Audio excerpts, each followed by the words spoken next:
rectangle frame representing a mirror, his eyes locked intently on his own reflection. He does not move for an uncomfortable amount of time. A queen bed dominates the space, an end table at its side with a phone console and an alarm clock glowing the time, 4:08 a.m. A painting hangs above the bed, a landscape in acrylic. It could have been purchased at a farmer's market. Ian is dressed in soiled work clothes, pants caked in drywall and putty, etc. He turns his head slightly, inspecting his own face, like he just tried it on.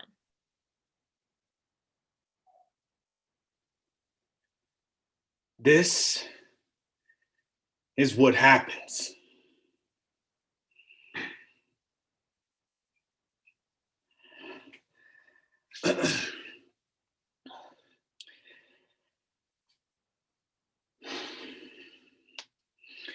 I'm Ian. Ian. Hello. Sorry. These shindigs are always so loud, aren't they? You know the host. Oh, and you are? I didn't catch that. Katisha. Katisha. Oh. Well, I like that. What is that? Like Japanese? Sounds Asian. But you're not Asian, though. Huh. What do I know? Oh, I'm an investor. Yeah, an entrepreneur. I'm a banker. Wall Street, stock market bullshit, insider trading, fucking up people's retirement, fraud, hookers, blow, typical American dream stuff.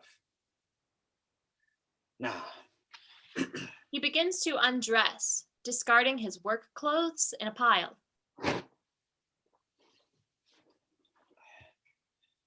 Yeah, I'm a fucking mafia boss. Psh, that's not gonna work. I'm a producer, a big shot producer. You know that movie that just won all those Oscars?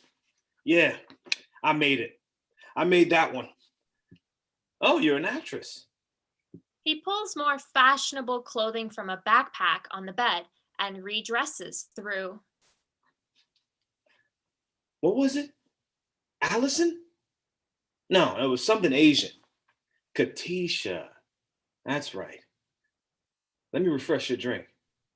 He goes to his backpack, stuffs his work clothes in, and withdraws a laptop computer. As the computer boots, he goes back to the mirror and finishes dressing. Yes.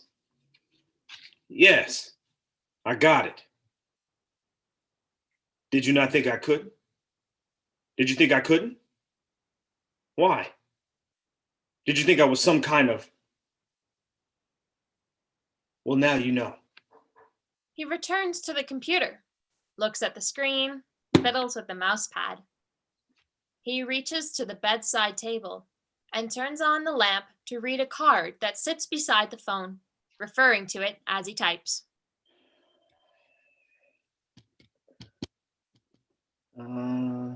Yeah. Yeah. Hello? Hello? Yeah, I'm trying to get on the internet and I'm using the passcode that's on this little card that's... Voices are heard on the other side of the door. Beep, beep, beep. Hold it like that. You want to get fingerprints all over it? I'm not doing anything. I'm just doing this. What? Hello? Are you there? Sorry, I can't... You really should have worn gloves or something.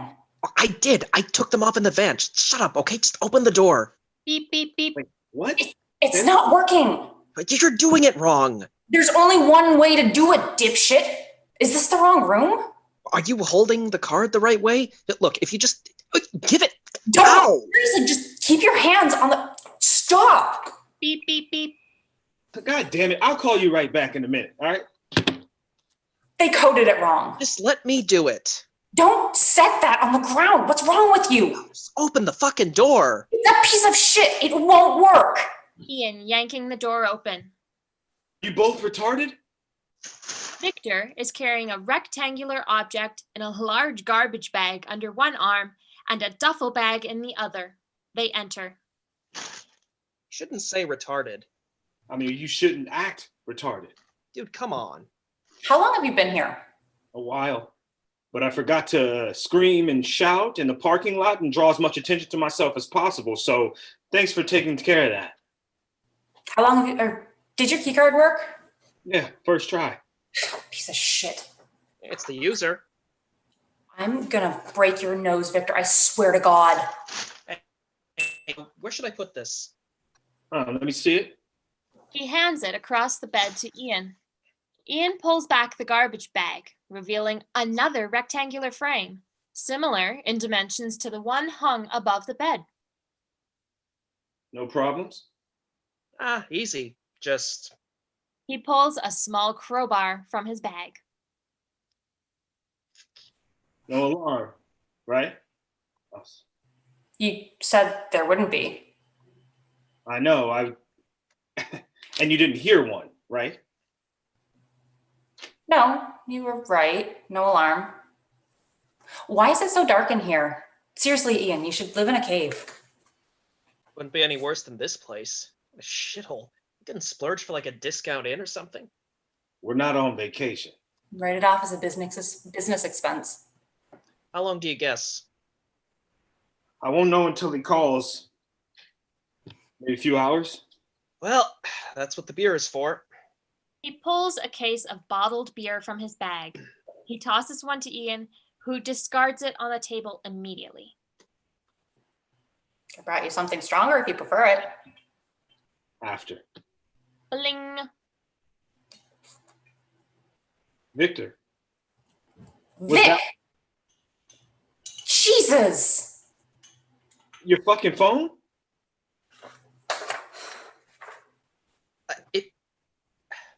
It's just a text message. Turn it off. Turn off your phone. It's just a text message, man. I said no cell phones, okay?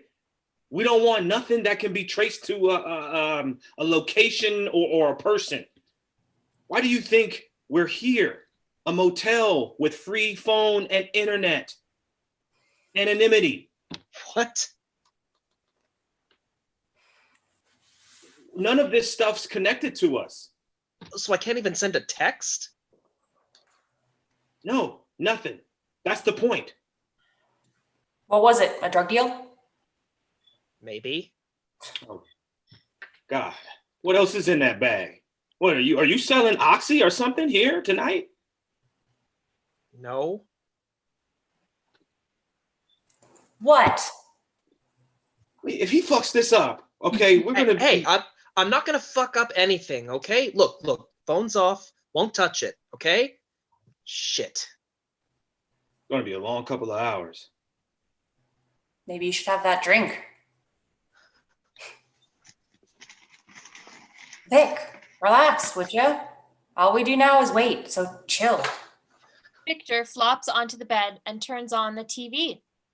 Ian pulls the garbage bag back over the painting and sets it next to the bed, then returns to the computer. So What? So we got it. We pulled it off like a heist. Like the guy in the Thomas Crown affair. Have you seen that? The old one or the shittier new one? There's an old one? Never mind. So what's it worth? I don't know. What? What? You don't know? No. What do you mean you don't know? Do you know what it's worth? Which you said, how the hell would I know? Well, how would I know? You told us which number to get. You told us right where it was. You don't know what it's worth? No, I only know which it is. Well, what's it called? I don't know. Ian, what is this? What's going on? I'm going to find out what it's worth. That's what I'm doing. That's why I need the internet, the motel internet, the TV. Victor, find the local news channel. What? Find the local news. Come on, this is Airplane. I don't give a shit. Find a news channel. Who's doing the news at 4 a.m? Yeah. We just need a channel with a news ticker or something like that. A news broadcast will be on in like 2 hours. Are you kidding me? You have to hide in this shit motel room all night and we can't even watch TV? You can watch TV. You can watch the news ticker. No way, man. That'll make me crazy. You're making me crazy. That's like something that a serial killer would do. Watch a news ticker in a motel room and I make a list of people to eat. Yeah, well, I'm starting to think that I can stomach some flesh. Human flesh, that is. Change it. Change it. Ian wrestles him for the remote. Ow! Ow! Dude! Fuck! Ow. Put his thumb in my eye! You could have really damaged my eye, man. Ow! Ah, don't fucking poke eyes. Ah. See, Ian, there's no news channel yet. It's all reruns of yesterday's stuff. Just let him watch whatever. It'll keep him occupied. Like a child. Well, fuck you. Whatever you're watching it on mute. Shit. Yep, fine. I don't need sound. I'll watch porn. How about that? You'll need a credit card for porn channels. Isn't the room on a credit card? Cash. It's like a prison. Yeah, well, you would know. Yeah. Hey, I called a few minutes ago about the password for the internet and I had to hang up on you. Sorry. Yeah. The code on the card. Well, it's not working. Okay. Can you fix it? I paid for it. I am paying for it. It's rolled into the cost of the room. Tell him to unplug the modem and the router and then turn it on again. I need it. No, I need for this to work, okay? You understand? I need it. Right. Well, could you do that? Please? I'm gonna keep trying. Told you. This place is a shithole. I can maybe get the internet on my phone. I mean, I don't pay for data or whatever, but You don't have internet on your phone? I do. I mean, I could. I just don't pay for it. I'm not like a fucking Kardashian. So how would you look it up on your phone? We're not looking it I'm up. just saying I could turn it on and then, I mean, paying for it later wouldn't be such a big deal after this done, right? Zoe, what did I just say? Don't talk to me like you talk to him. I'm not stupid. I'm not gonna Google how much the painting is worth. I'll just look for like the news stories about a missing painting or Even that, listen, a phone can be traced. It can be traced right here to where you're standing, where I'm standing. so can a laptop. Or the laptop will be logged on to some motel network and just left on a news feed all night. That's much less likely to cause Why any. would they trace my phone? What if they lift up print or something? You never know how they work. They won't. We were in and out in like 20 minutes. It was easy, actually. Phone. Nobody uses their phone. They should be off. Okay? Okay. I was just trying to help. Besides, it'll be a while before anyone even finds out it's missing. They don't really seem like they're on top of it down there. No alarm, no surveillance, no security. It's a museum, not a bank. What did you expect? A fucking field of laser beams? This isn't a fucking movie, Zoe. Even a pawn shop has security. Yeah, probably better security than most museums. You'd be surprised. They should have cameras or an alarm at They least. do have an alarm, and it shouldn't be too long before. What? No, You said there was no alarm. Wait a minute. Hold on. I said there was no alarm to worry about. They have a silent alarm. That's A silent alarm. Hey, whoa, what does that mean? You sent us in there knowing. Did he set us up? Why did you Zoe? do this, Ian? Did they have What, fucking is this cameras some too? way of getting back at me for? hey, calm down, would you? Just listen. They have a silent alarm that is pretty much pointless. It just sends a signal to another part of the museum. It's a glorified baby monitor. There's one security guard who also mans the 2 other civic buildings downtown. He might not even got the message yet, so don't worry. God damn it. Oh. And what then? You think once he does figure it out, they'll put out a release online or something? I mean, they'll call the cops, dust and all that, then yeah. Why? Because that's all they can do. That's why no phones, no web search, no nothing. They have nothing to go on, so they're not going to try anything. They have nothing to go on, so they're going to try anything. Online hits, whatever. They can track all that stuff? Yeah. Guys, come on. I mean, they listen to your phone calls. They watch you watch porn. Your provider knows exactly where everything there is to know about you, and they sell it to the highest bidder. You're always being tracked. Yeah, plus fucking Facebook, selling our shit to Russia or whatever. Yeah. We are dark. Got it? We'll have the computer here sitting on the news page, and that's it. And then when they publish something, then we'll know what we got. If I can ever get this damn thing to log on the stupid piece of shit, fucking Stone Age dump collect connection. Come on. Zoe puts a hand on his upper back and rubs gently. Her hands move up to his neck and hair. He looks back at her. She stops. Well, sounds like we should get comfortable. You didn't think to look up anything about the painting before tonight, like at a library or something? Seems kind of like a ballpark figure would have been. I don't know the name of the painting or who painted it. I didn't even know what it looked like until about 10 minutes ago. I only knew where it was in the museum and that their security makes a 7-Eleven look like Fort Knox. Zoe takes off her cap and puts it in her bag. Ian stares at her. She catches him. What?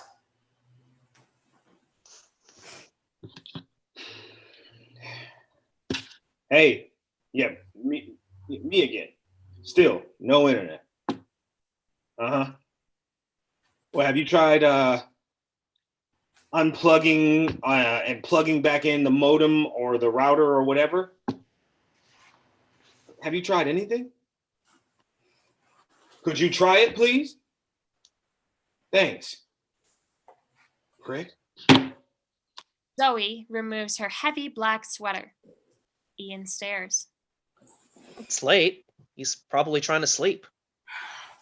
What? Sleep. He's probably trying to sleep. Some of these motels have little rooms off of the offices where the night shift person can sleep, They have like a bell that rings when someone comes in for a late check or someone needs something, plus the phone. I mean, their job is to be here at night, but they can sleep a bit if they have. Victor, I don't care. Zoe turns to the covered mirror. She throws a look at Ian, then back at the mirror. Weirdo.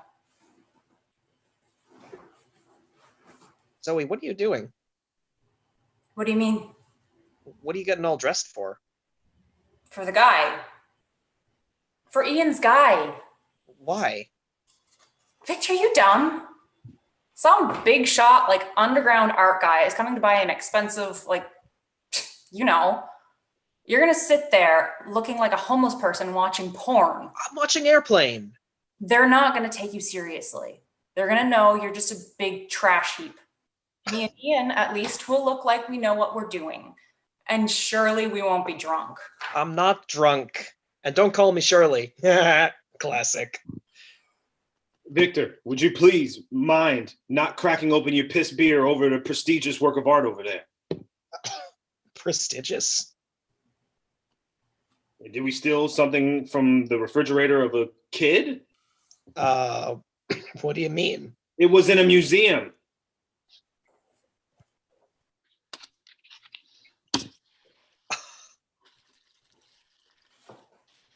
This is Ian grabs it, pulls back the garbage bag. this is a piece of shit. What? It looks like a 5-year-old's finger painting. You're just looking at it now? Well, it was dark in the museum. You weren't even curious, huh?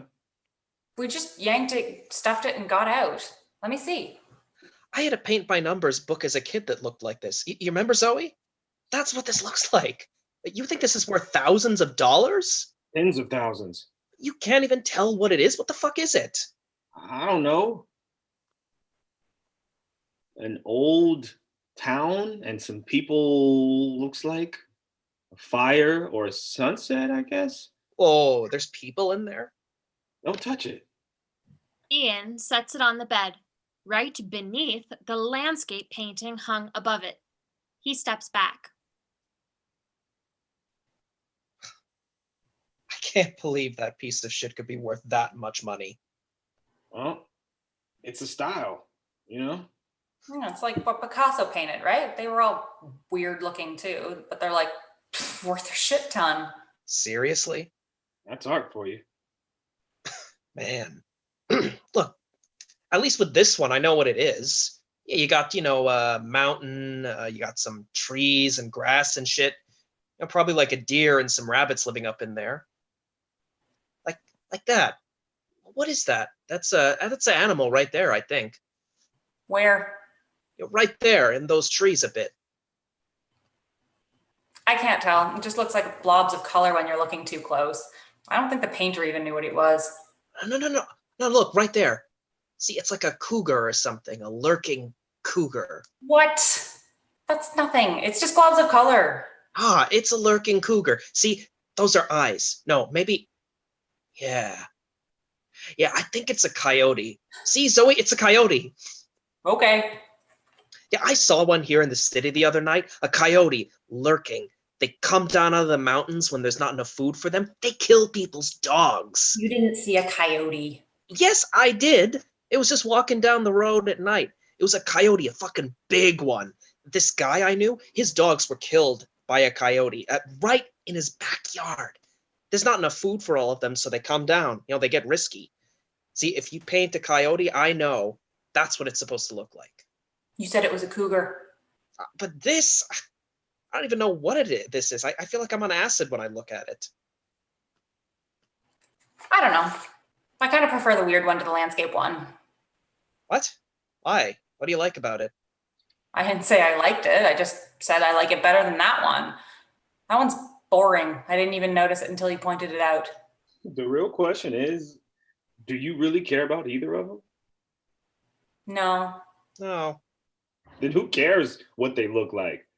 But one of them, we can sell for thousands, and the other one, we couldn't even pawn it if we wanted to. Like I said, that's art. Thousands. Tonight, right? That's what we're doing. Like what? Like 40,000, right? Well, I don't really know, Victor. You see, I can't seem to get on the goddamn internet to figure out. All right, yeah, okay. But if you have a buyer lined up, you must at least know roughly how much. Yes, I know that it's worth a lot because someone wants it, and it's worth whatever he's willing to pay to get it. This is how it works. This is what happens. And to make sure you're both with me on this, we're not selling stolen car stereos here, all right? Bring the A game because we're going Machiavelli on this motherfucker, right? We're climbing the food chain tonight. I'm with you. Ian tries the password again. Same result. No? All right. I'm going down to the office. I'm gonna make that kid fix this, even if I have to take off his fingernails. Yeah, make him do it. Watch him. Sometimes you just have to restart everything. It's that simple. Sometimes just unplug everything and then plug it back in. Get him to fix that key card too. Don't do anything stupid. Ian exits. Victor goes to his bag and retrieves his phone. What are you doing? Vic? I have to check these texts. I have to. Don't tell Ian. It's not a deal? Then what is it? Get off your phone. Turn it off, dumbass. Do you want to blow the whole thing? She tries to wrestle the phone from him. Stop it, Zoe! Stop it! Ow. I owe these guys money. I owe them. And they want it tomorrow. You're being called in. How much? 11. God. I know, but it's not my fault. I mean, okay, it was kind of my fault for trusting fucking Sanchez, but I lost their shit when I got busted. It was worth about 6 then, but the juice was running, they said, and now... And they're not fucking around. I told them I could pay them tomorrow. I have to pay them tomorrow. That's why I agreed to this. Ian's gonna kill you. I didn't tell them how I was getting their money. They don't know where I am, okay? Don't tell Ian. I've just gotta... I don't want them to look for me, you know? To go out looking for me because they think I'll skip town or try and... Do they know your van? No. Maybe. I mean, I don't know if they know the license plate or... Zoe takes a plastic cup from the vanity, gets a bottle from her bag, and pours a drink. This guy Ian has coming. What if he doesn't show up? Why wouldn't he show up? He'll show up. Victor drains a beer. What are you doing with your share? Well, I've got some debt of my own to pay. No one's gonna break my knees or anything, but just get some breathing room. I don't know. I want to go on a cruise. A cruise? You serious? What? I've never been on a cruise. I've never been out of the country. I've never seen anywhere else. I could go to, I don't know, like the Bahamas or something. You've never been on a cruise. Oh, you've got real problems. Blow me. You know what I'm talking about, Vic. People should get to, move around a bit. Go somewhere else. If the shit painting is only worth I don't know, like 5,000. Wouldn't surprise me. You'd only get less than 2,000. That's not enough, right? Whatever it takes. Wouldn't be enough for me. I don't think they're interested in a payment plan. Would you help me? Loan me or whatever? You could wait to go wherever till I pay you back. Zoe? It'll be more than that. These paintings are worth a lot. Ian, he knows what he's doing. He said to get this one, this number specifically. Doesn't seem to know what he's doing. He doesn't know what it's worth. He can't even get the internet working. He will. He finds a way. You know that. Oh, finds a way. Yeah, finds a way for himself. Fuck everyone else. Oh, it wasn't like that. He's not like that, Victor. You sure? Okay. Remember when he gave that money to the Johnson kids after Derek was found dead? No. This is just a few years ago. When Ian was trying to do school and not long before you... Yeah. You know where that money came from? No. Okay. Ian's place was broken into and they stole all kinds of stuff. His ID, his checkbooks, cards, all that. The thieves, a guy and a girl, a couple, they started forging checks all around the city, and the police, well, they're fucking useless, you know that. They didn't help at all. So he tracked the thieves down himself using the trail they were leaving with the forged checks. Bullshit. How would he? He did. He saw where they were forging them in different police precincts each time. He could see where they hadn't been or where they'd go next, something like that. Come on. What did he do? A citizen's arrest? No. They were busted and he got his money from the courts and everything. And he gave Derek's kids that money. Okay, so he gave orphans some easy cash. Don't make it doesn't erase I'm not what he finished with did. my story, Vic. Okay, well, I'm just saying Can I that. finish my story? Can I finish it? Yeah, I'm waiting. Finish it. The thieves, well, only the girl went down in the end. The dude that was using Ian's identity wore a sling, like he had a broken arm, so he couldn't sign the checks. She signed everything. What would that do? Technically, he wasn't forging checks. He wasn't the one committing fraud. She was. She took the heat, and that bothered Ian a lot. That this dude got basically nothing for it. But now he knew his name and he knew his face. He, kill him? No! He did find him though. Put the guy's face through a window. Is your story finished? Well, yeah. So, what's the point? The point is, Ian, he makes things right. So, how did you know all this with the different police zones and stuff? Did he tell you? I was there. Was this when you guys were together? Oh, we were never together. I'm pretty sure I heard that. Hey, we had a thing, yeah, but we were just screwing around. Hmm. It was hard. You know how he can be. He's kind of cold. Yeah, and you're a freaking Disney princess. Bling. What's it say? They want to arrange a meetup. For when? What are you going to say? Beep.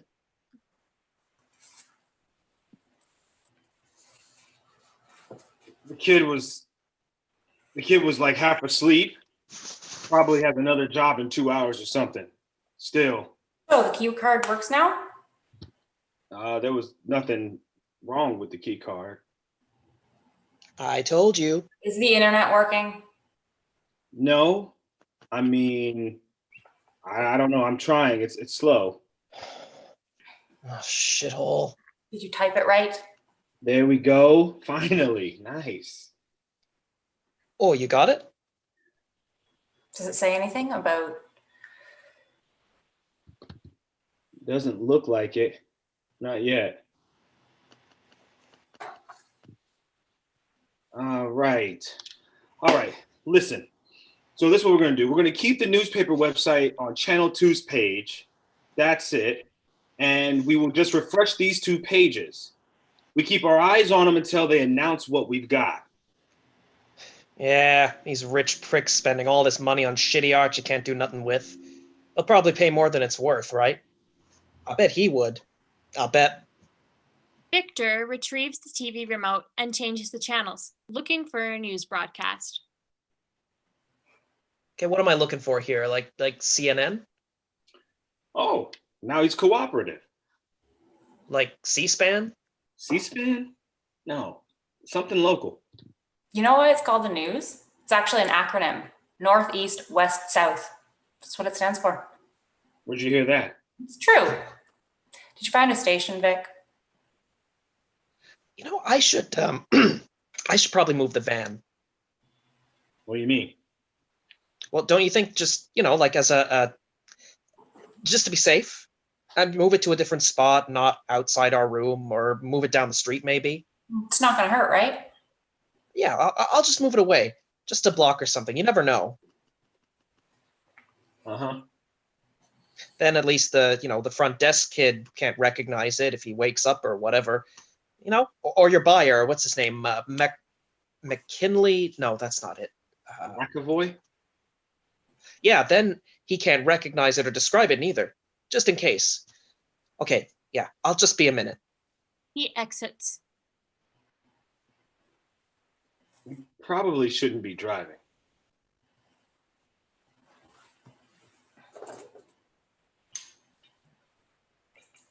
This is what happens. I don't know if it matters that McAvoy sees the van, You can't cover yourself too much. We're not even touching our phones. It seems consistent. Uh-huh. Are you sure of this guy? How do you know he's not going to go to the cops? Or that he isn't a cop himself? You know, like undercover? I told you he wants it. I mean, he was the one. He approached me. He knows I could get it. So how do you know that he isn't setting you up or Joey, come on. This isn't the Sting. what? He's after something we have. We want what he has. So why would he go to the cops? This is a victimless crime. It's just people trying to get what they're after.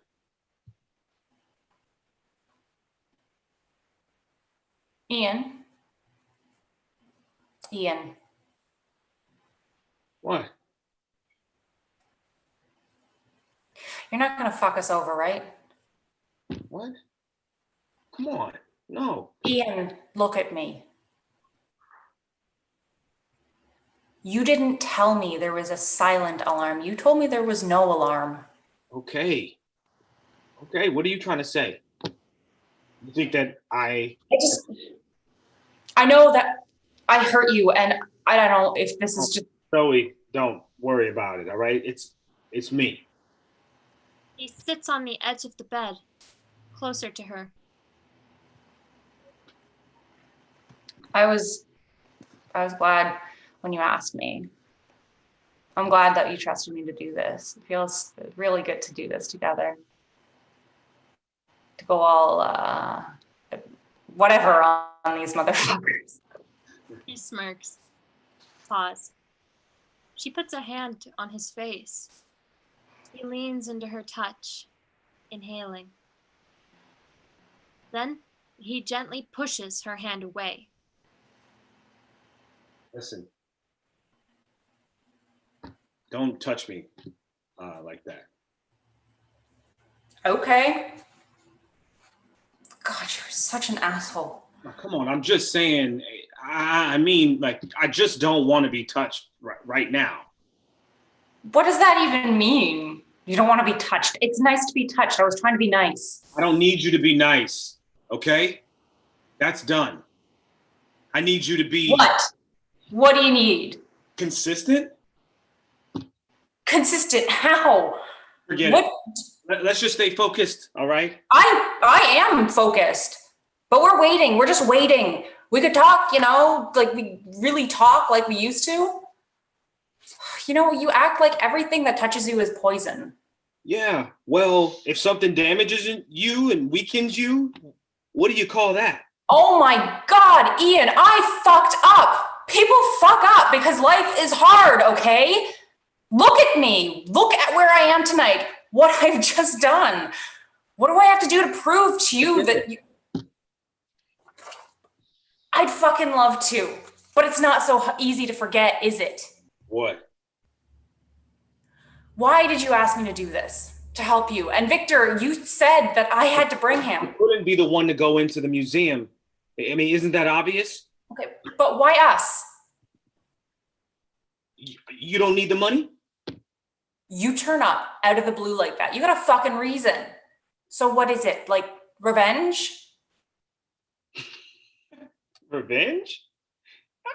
I don't know. It's not, this is about, I knew you would help me. I knew you would want a part of this, you know, so I figured that it might be best to bring us all together. Transaction. If it helps you to think of it that way. Or is it guilt? Guilt? Guilt for what? Why can't you just answer a question? Huh? Why does it always come back to me? I need to know why. All right, you don't trust me. You don't trust me. You're the one who's worried about being burned again, huh? Is that it? I may have fucked up. Fucking. You fucking left. Yeah. You left us. That wasn't an accident. That wasn't a mistake. That was a choice to abandon. Of course I left. Why the fuck would I have hung around there? I'm not your caretaker. or your brother's. We depended on you. No, but you think I was gonna like stay there forever, running dope or some shit my whole life, live in a hellhole forever, a goddamn beggar? You knew me better than that. You didn't say anything. You were just gone. What should I have said? And I don't know how you could have just been surprised after. I left for me, okay? Because that's what my gut told me to do. It told me to go. I follow my gut. Your gut, right. That's exactly why I'm asking you. Why am I here? So what then? You're worried that I'm using you? That I'm gonna turn you guys into the police or something? I'm not. We were family. Family. You and I did some pretty sick shit if we were family. Family means more than that, and you know it.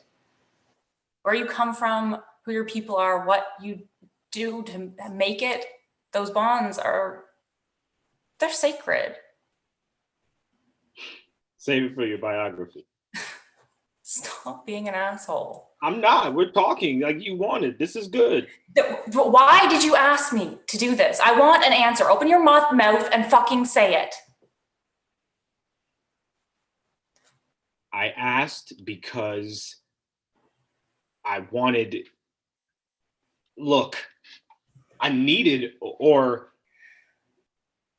I knew you needed. Fuck. It's an easy job, a chance to make a lot of money with a very little risk, and I figured that you and Vic would, want in on it. And it'd be good for it too, okay? You suck so bad at saying what you mean. Doesn't matter. Ian turns away. Zoe marches to the vanity and pours herself another shot of whiskey. Oh, you should slow down, don't you think? I mean, on the drinking. Knock, knock.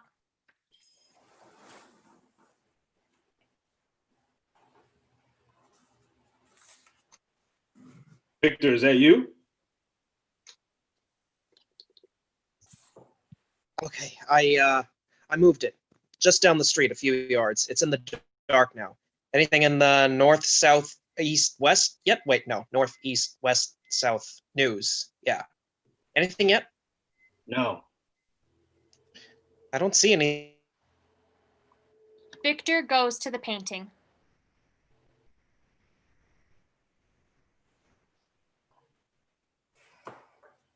Zoe exits to the bathroom. Victor starts to open another bottle of beer. Realizing he's still standing over the painting, he looks at Ian and takes a deliberate step away, then pops the cap. Man, bitch. My sister? Yeah. Yeah, sometimes. My grandma was tough too, though, so. Your grandmother? Raising the two of you? She should have been sainted. Well, she was a martyr, if you asked her anyway. The sound of a flush, and Zoe comes out of the bathroom. She washes her hands at the vanity. Looking into the mirror, she catches Ian's eye. Ian turns away. Give me one of those. He hands her a bottle. So are you guys having fun? Huh? Getting pleasantly buzzed? Hey, maybe we should play a drinking game. Ian, it's dawn. We're not going to hear from anyone for a while yet. Yes, and Victor is going to be wasted by the time we do. Everyone has their issue. Come on, Zoe, you're crowding me. Ring, ring. No, it's too soon. Yeah? Yep. Yes. Now?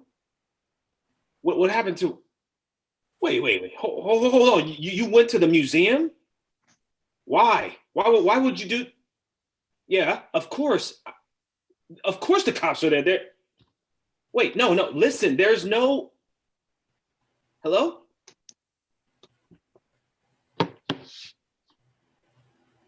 Okay. Was that him? Yes. Is he coming now? Yes. But we still don't know what it's worth. I know. So what are you gonna do? I don't know. You don't know? Well, I like to be thinking, Victor, but I'm having trouble getting started. How long do we have?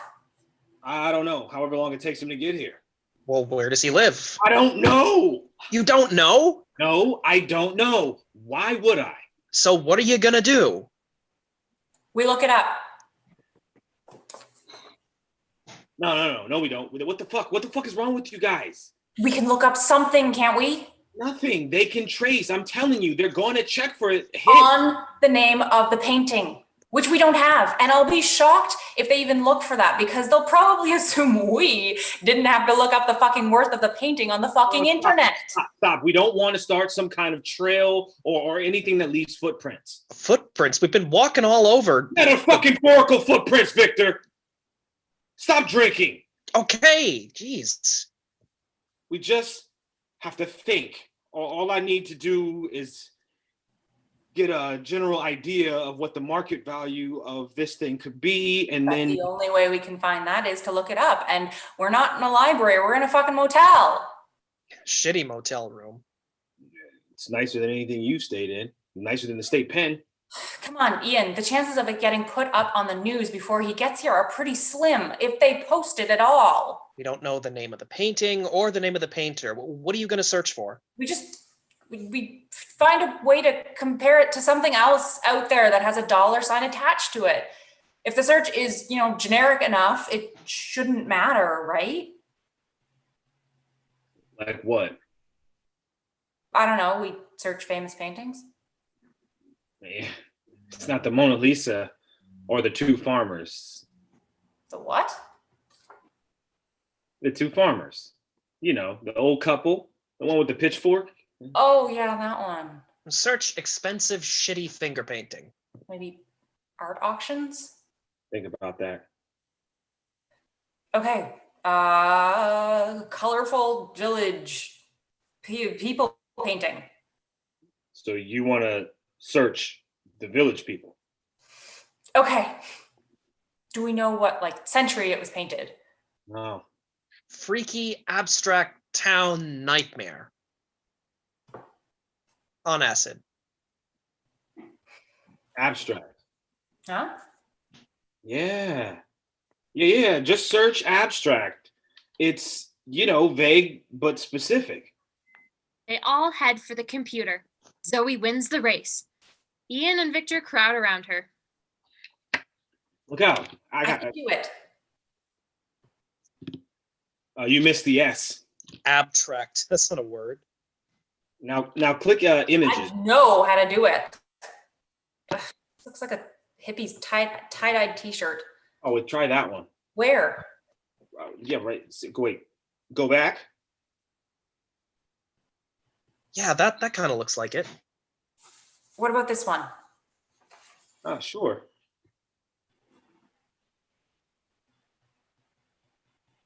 Doesn't say any about how much. Wait, right there. What is it? $112? Are you fucking kidding me? Oh, I knew it. $112. Oh, that's it. We're fucking dead. That's for a print. A print. Calm down. You're making me crazy. Oh. Oh, well, look right here. Right here. Let's see. 1909.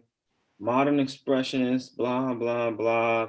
Philippe's de Pure, New York. Sold to some asshole for $60,000. 60 grand? 60. That's 20 each. $20,000. We can get that? I mean, that one looks pretty much just like this one, like fucking unicorn shit. Ian, you think this guy will pay that? Ian? I think 60 sounds, yeah. Right, but we should start higher with him, though, because he's going to try to work us down. So, So we aim for 75 and we get 60, maybe 65? That's great. That's perfect. That's great. Mhm. So the one we have is modern expressionist. How's that different from abstract? Holy shit. 60 grand for a picture. This guy has that kind of cash? Yeah, he's stuffed up, believe me. And as bad as he wants it, he knows it's going to cost him. What if it's worth more than that? It could be, couldn't it? Or what if it's worth less? Or worth less?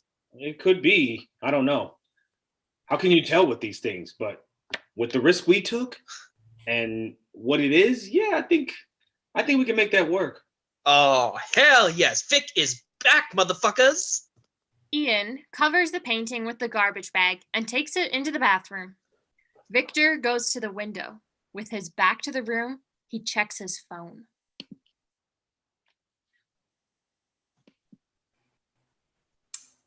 What do we do while he's here? Don't do anything. Don't talk. Don't be too drunk. Victor, get away from the window. Don't talk? So you're gonna handle everything? I arranged it with him, didn't I? He knows me, so it's just a formality now. Are you worried?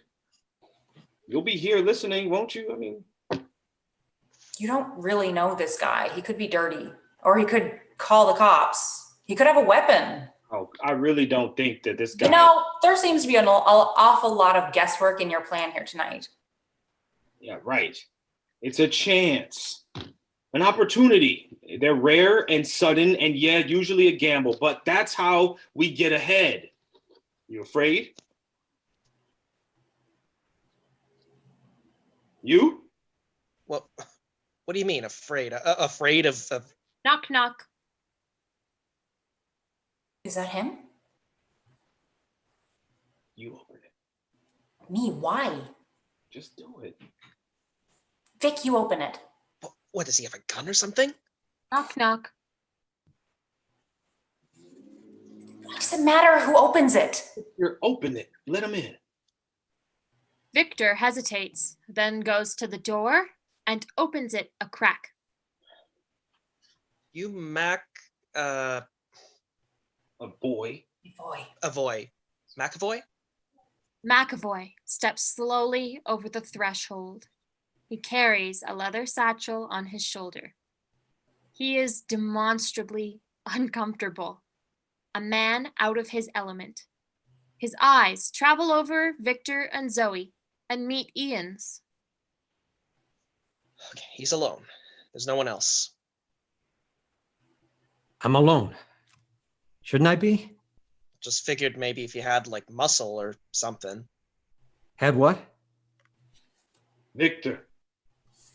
Listen, I thought we... What's that? I didn't expect other people. I thought...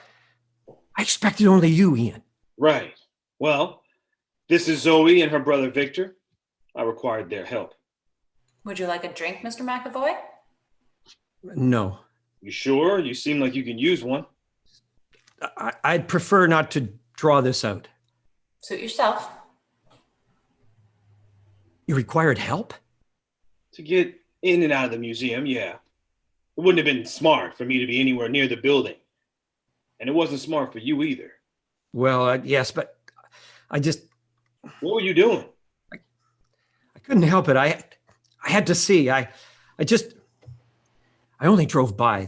But there were policemen, and I wondered, well... I told you to wait, to call in the morning. I don't even...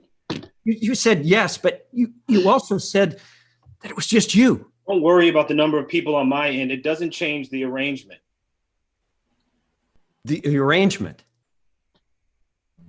Arrangement? God, we never even had a... That's why I called earlier. When I saw the police, I didn't know if you had or if you'd been at... You've done it then?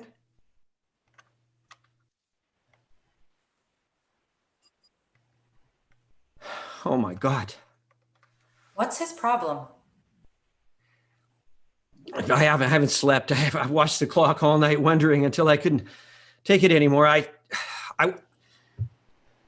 wasn't sure how far we'd gone beyond the hypothetical. I half expected to call and get an empty room or maybe a stranger. What are you talking about? You gave me the crate number. I did. It's just such an extreme thing to do. Of course, I knew that. I knew that, but when I drove by it. Have you never done this before? Oh, You have it here? He sounds like he's going to pass out. What did you say to each other? I just told him that there would a painting arriving and wondered how possible it would be to get it without being. I really only discussed what might be possible. What?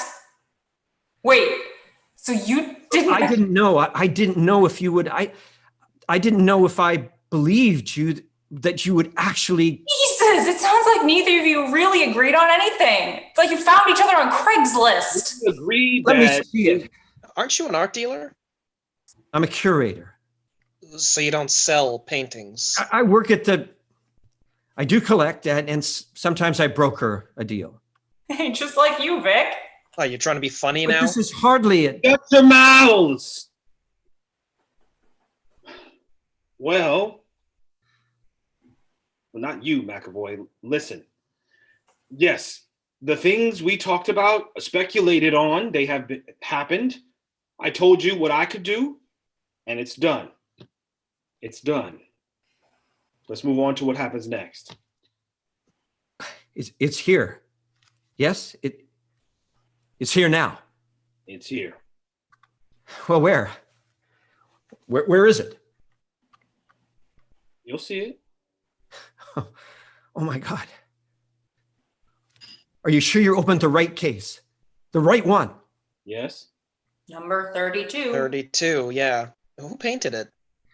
And there were no problems. I mean, in terms of being caught. There were no problems. I told you the opportunity was perfect. We know what we're doing. And you no issues bringing it here. How do you know it's not traced? Security is shit for another week. There's no way of knowing where it is or who has it. And right now, that's me. Yeah, and now they know that it's missing. It's Cops, FBI, they'll do their thing. Eventually, the museum will make their insurance claim. Their only hope, really, is that the thieves fuck up and it resurfaces. You mean like trying to ransom it back? let me see it. First, I want you to show me the cash. Please, show it to me. Is it damaged? Have you damaged it? No, I assume that you know that these things must be treated. not damaged. Well, I'm sure. You're sure. You're sure that you safely. It's fine. Okay. Well, then let me see it. We have it He covered. was real careful with it. You'll be Quiet, happy. Ian, just get the damn painting. Let me handle this. Assuming that you have the right one. We have the right one. Oh yeah, it's a piece of shit. Pardon? Christ, what is wrong with you, man? What's No, wrong? I mean, I'm saying if it's the right one, then it's It is the right one. then he'd know it looks like a blind kid's coloring book, right? You know what I'm talking about? These paintings that are all weird looking and shapy. We can't believe it would be worth. Ian grabs Victor and pushes him to the corner, forcing him to sit. Shut your mouth and stop drinking. He's talking about how it's abstract or expressionist. He doesn't know shit about art. Oh yeah, McKinley, look at this one here. What do you think this is? Ian snatches an empty bottle from the nightstand and holds it up threateningly. Victor goes silent and back into the corner. McAvoy's unease is apparent as Ian rounds on him. Yes. Expressionist. German expressionist. Let me see it. Let me hold it, please. If all has transpired, all that we talked about has been brought it here, then show it to me. I must see it. Ian hesitates, then exits to the bathroom. Know a lot about art, huh? It's what I do. It's who I am. Look at this then. Victor points to the landscape painting above the bed. What's that there? Oh, God. That there. What is that? What was the painter making? Those are brush strokes. Right, okay, but the brushstrokes like represent something, right? Doesn't all art stuff represent stuff? Ian returns carrying the painting in the garbage bag. He watches from the bathroom doorway. Look at that. Look at that closely and tell me that's not a coyote. Coyote. Yeah, a coyote. Brody, they come out of the wild and feed on inferior canines during famine. Apparently. That's it? McAvoy yanks a pair of cloth gloves from his jacket pocket and pulls them onto his hands. He goes to Ian with his arms extended. Ian hands him the garbage bag. McAvoy slides the plastic off and rests the painting gently on his fingers and takes it in.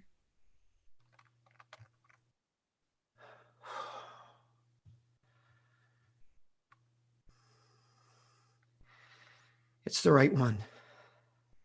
McAvoy holds the frame before his face, studying it. His eyes glisten with wonder. Oh. I can't believe it. Just how the color, the fluidity of the lines, the harsh, almost violent application of hues, vibrant and dark at once. But it's the blue raging against yellow. No second guessing. And it's here. My God, it's in this room. Like this one. What? I mean, what is it? What makes it so? I mean, who painted it? Kirchner. E.L. Kirchner. German painter. Yeah, who painted this? This painting was among the earliest pieces of the style. Kirchner and his contemporaries were just beginning to reject traditional style in pursuit of a new artistic mode. You mean they painted this way on purpose? Yes, they were painting as an impulsive reaction to life, not to capture the picturesque. They didn't care to depict reality, but rather to reflect their deepest inner feelings. This is an art of anxiety, of unease, of rage. Realism was sacrificed to the benefit of its internalized image. Okay. What's it called? Summum bonum. Is that even English? And here it is. In this dank, dim room, when not so long ago and for decades, no one even knew that it existed. What do you mean? This painting has been lost since the Second World War.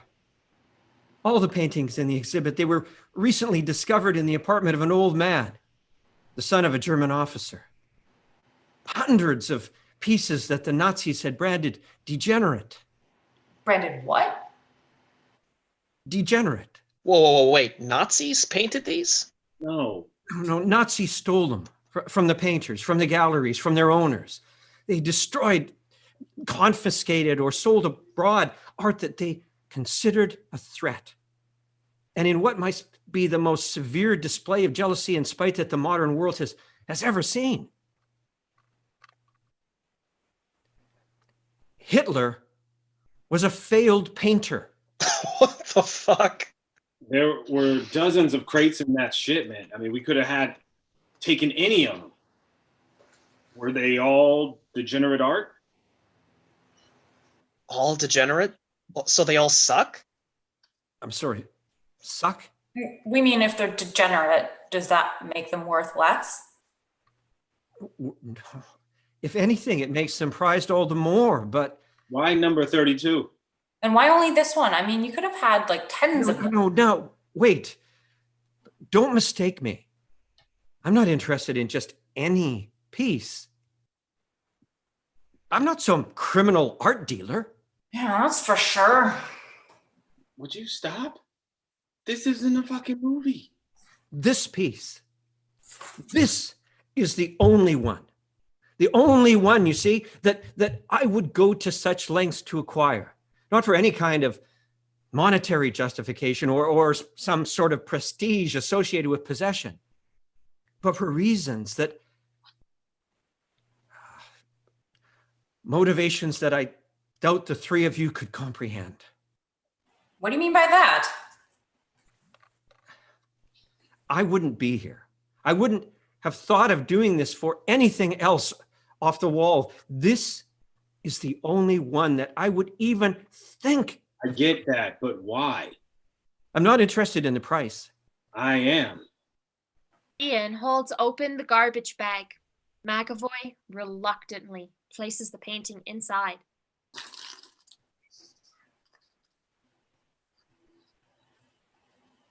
We arrive at the crux. Now we both want. We both want. This couldn't be any simpler. Yes. He goes to his satchel. He withdraws a few short stacks of cash, crisp and bound. Ian passes the garbage bag to Zoe and accepts the cash as McAvoy places it in his hands. How much is here? That's $20,000. 20,000. You know, I gotta say, that seems a bit low for something that could be the plot of an Indiana Jones movie. Low? A little low, yes. This is a famous piece of art, and we took it from a museum, for crying out loud. But we never discussed. I mean, we only agreed that. We agreed that I could get it, and you could pay for it. Yeah, I pay you for the act of doing it. And when we talked, it was only you. Just you, no one else. Yes. You said that was on your end, that it doesn't matter. I'm not talking about the number of people. I'm talking about the deal, the exchange for the painting, prized, prestigious, and appropriately priced. And what do you deem appropriate? You what? You broke a window? Disabled a security camera? I did what you couldn't do. I had the angle. You didn't. I set the price. That's commerce. Opportunity, indeed. McAvoy goes back to his bag. He pulls out another stack of bills. 5,000. 5,000 more. Ah. That's all I have. Look, I'm showing my hand. You understand? The game's played. The cards are all out. You win. That's all I have. $25,000. It's a lot of money. It's not enough. Not enough. What is enough? Please tell me, how do you quantify the cost of this transaction? We want what it's worth. What it's worth? I want 70,000. 70,000? That's not. I don't have that kind of. I'll cut you a deal. We know we're going to get there eventually, and I don't want to wait all night for you to finish a fucking sentence. 60,000. I'm not going any lower. 60,000. Stop repeating everything he says. Why would I sell it for anything less? What use do you have for it? For artwork you don't even understand. It means nothing to you. We don't give a shit about its meaning. You can't do anything with it. But this. You can't take it to auction or just, you can't, You have no idea what I can or cannot do. 60,000, McAvoy. I don't have $60,000. I don't have a suitcase full of money.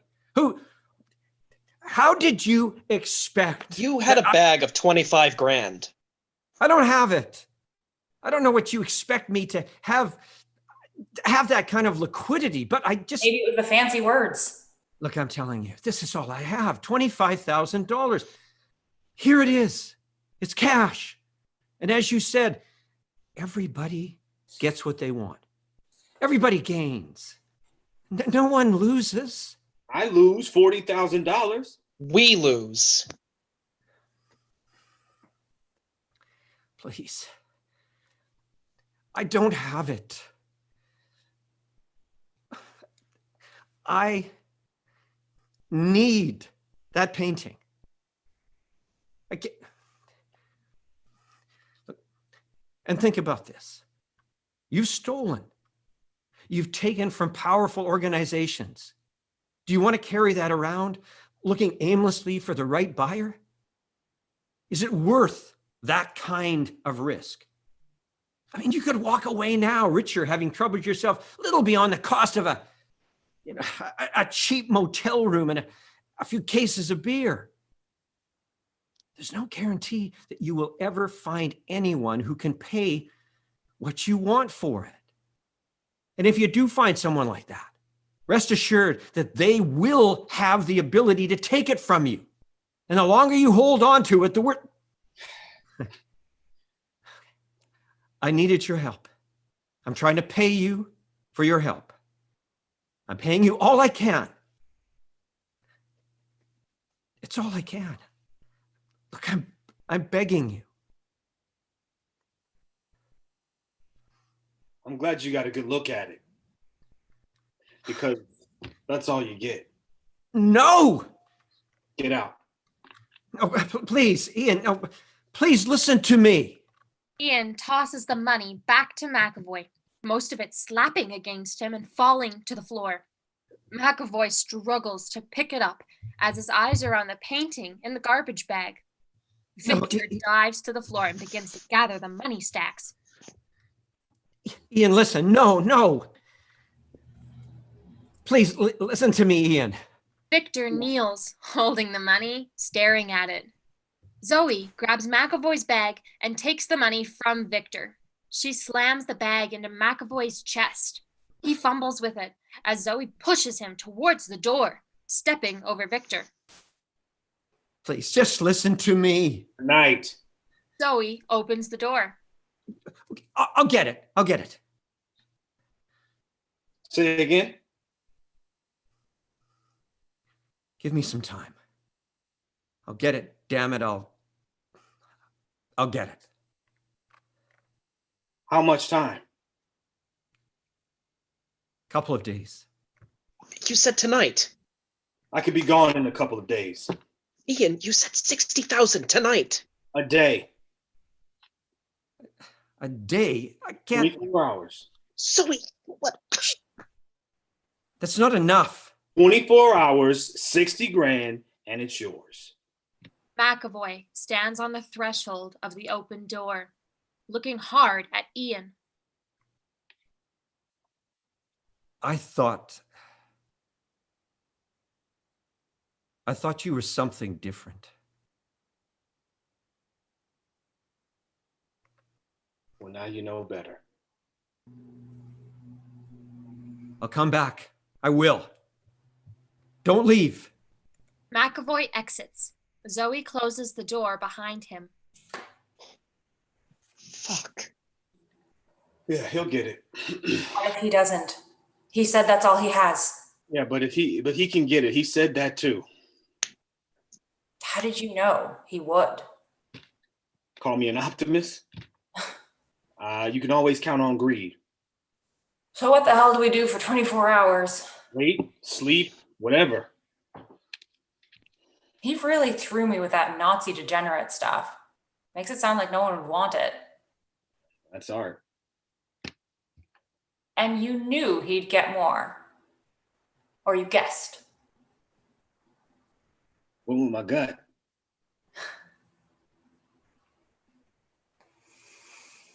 We should get some food or something.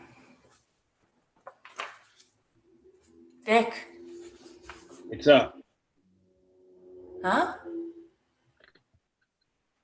There's a headline. Oh, what does it say? Zoe They don't- jumped over to Ian, reading over his shoulder. They don't have a lead, right? They don't know? They read silently. Their eyes lock on the screen.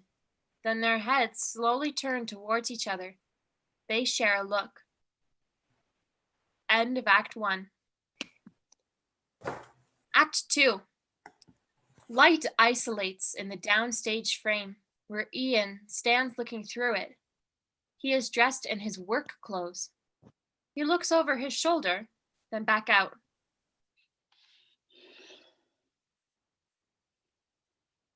I'm pretty sure I can get it without any issue. The new security system isn't live until after the weekend. Still, the old one, till then, so this is the time.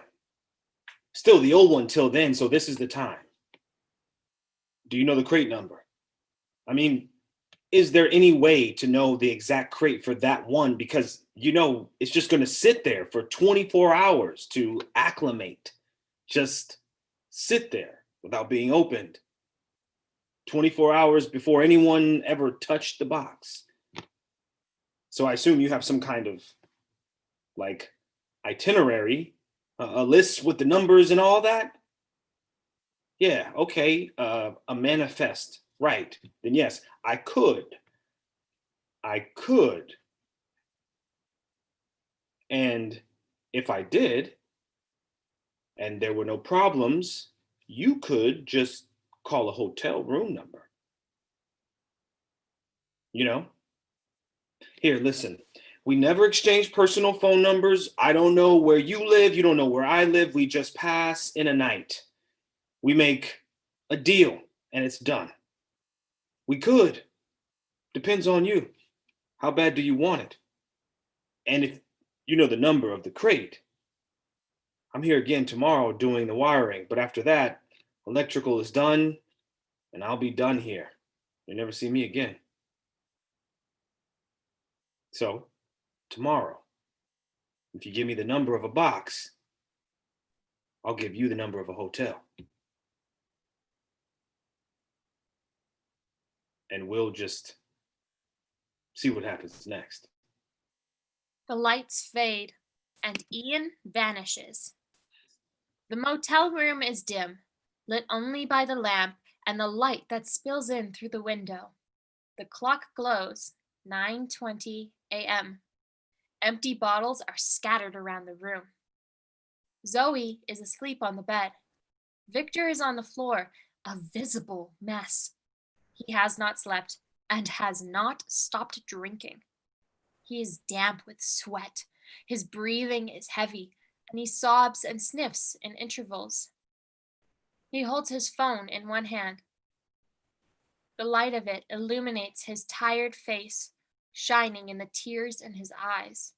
The crowbar rests in his other hand.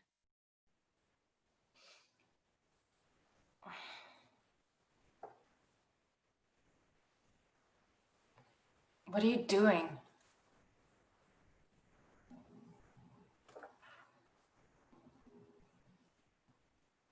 Vic, what are you doing?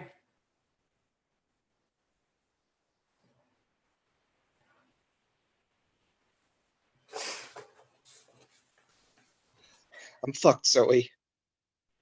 Why? I'm fucked. They're gonna fucking kill me. Oh, well, wait, did something happen? No, nothing happened. And that's the problem. I got nothing. Not a dollar. And Ian is not going to sell the painting. There's just no way. Not now. Even if McAvoy comes back. He's coming back. And we don't know. I mean, did you tell them that you just need a little bit more time and that you're going to have Yes, I tried. I texted. They don't give a shit. Slow down. Did they text you back or what did they say? Nothing. And that's bad, believe me.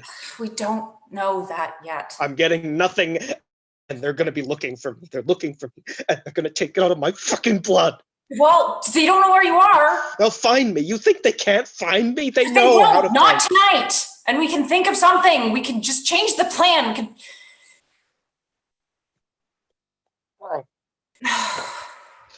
What time is it?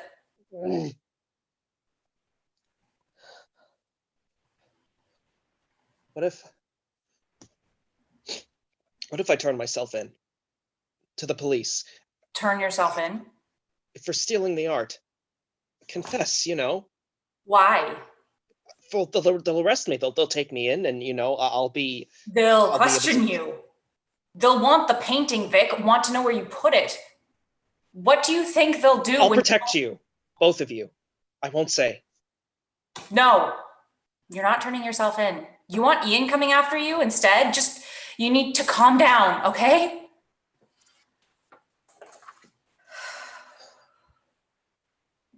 Where's Ian?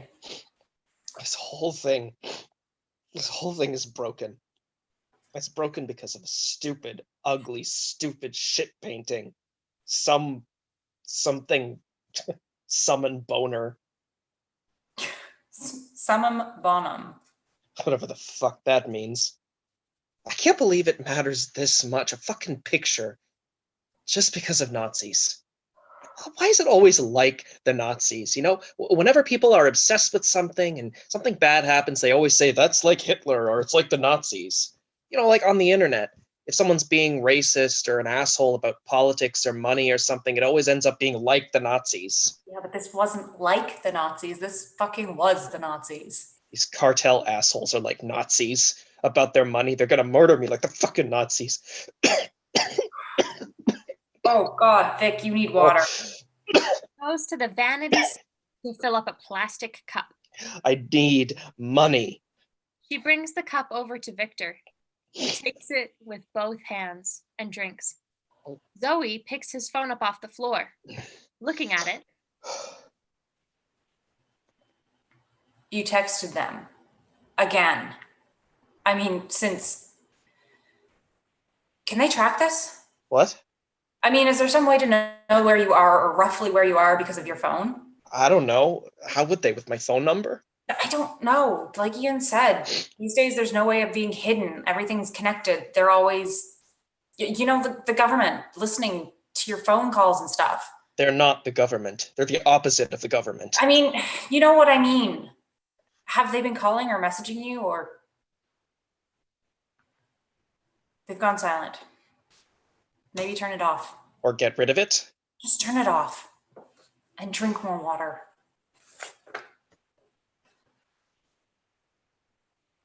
Where's Ian, Vic? Huh? Where's Ian? He left. I don't know. I think down to the office, the front desk where the hotel kid is. I don't know. How long ago? Did he take the painting? Where is it?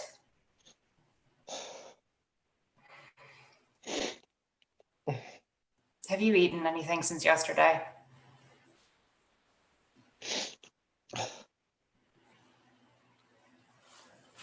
Remember Lucky?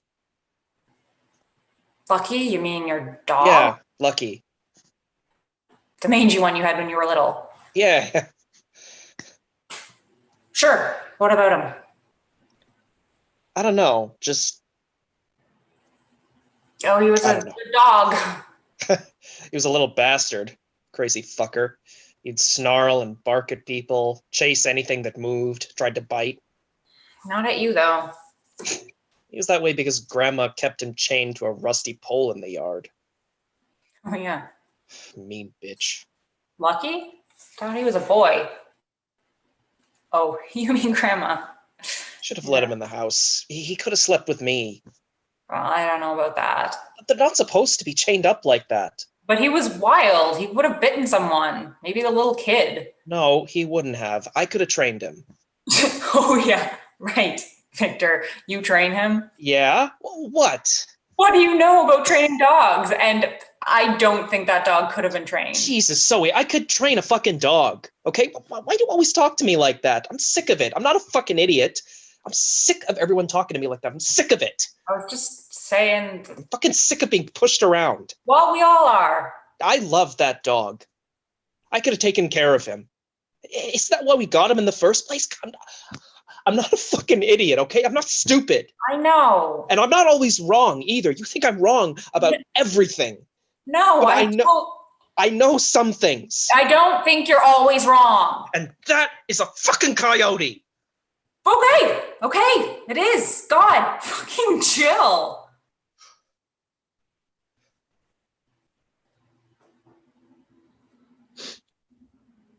Where's Ian? I miss that dog. Ring, ring. Shit. Do we answer it? What if it's Ian from the lobby? What if it's someone else? Or McAvoy? Oh, shit. He didn't say anything about the phone. Who, McAvoy? Ian, No. if someone calls? No. Stopped. Well, If it rings again, I'll answer it. yeah. Fuck, I should have answered it. Yeah.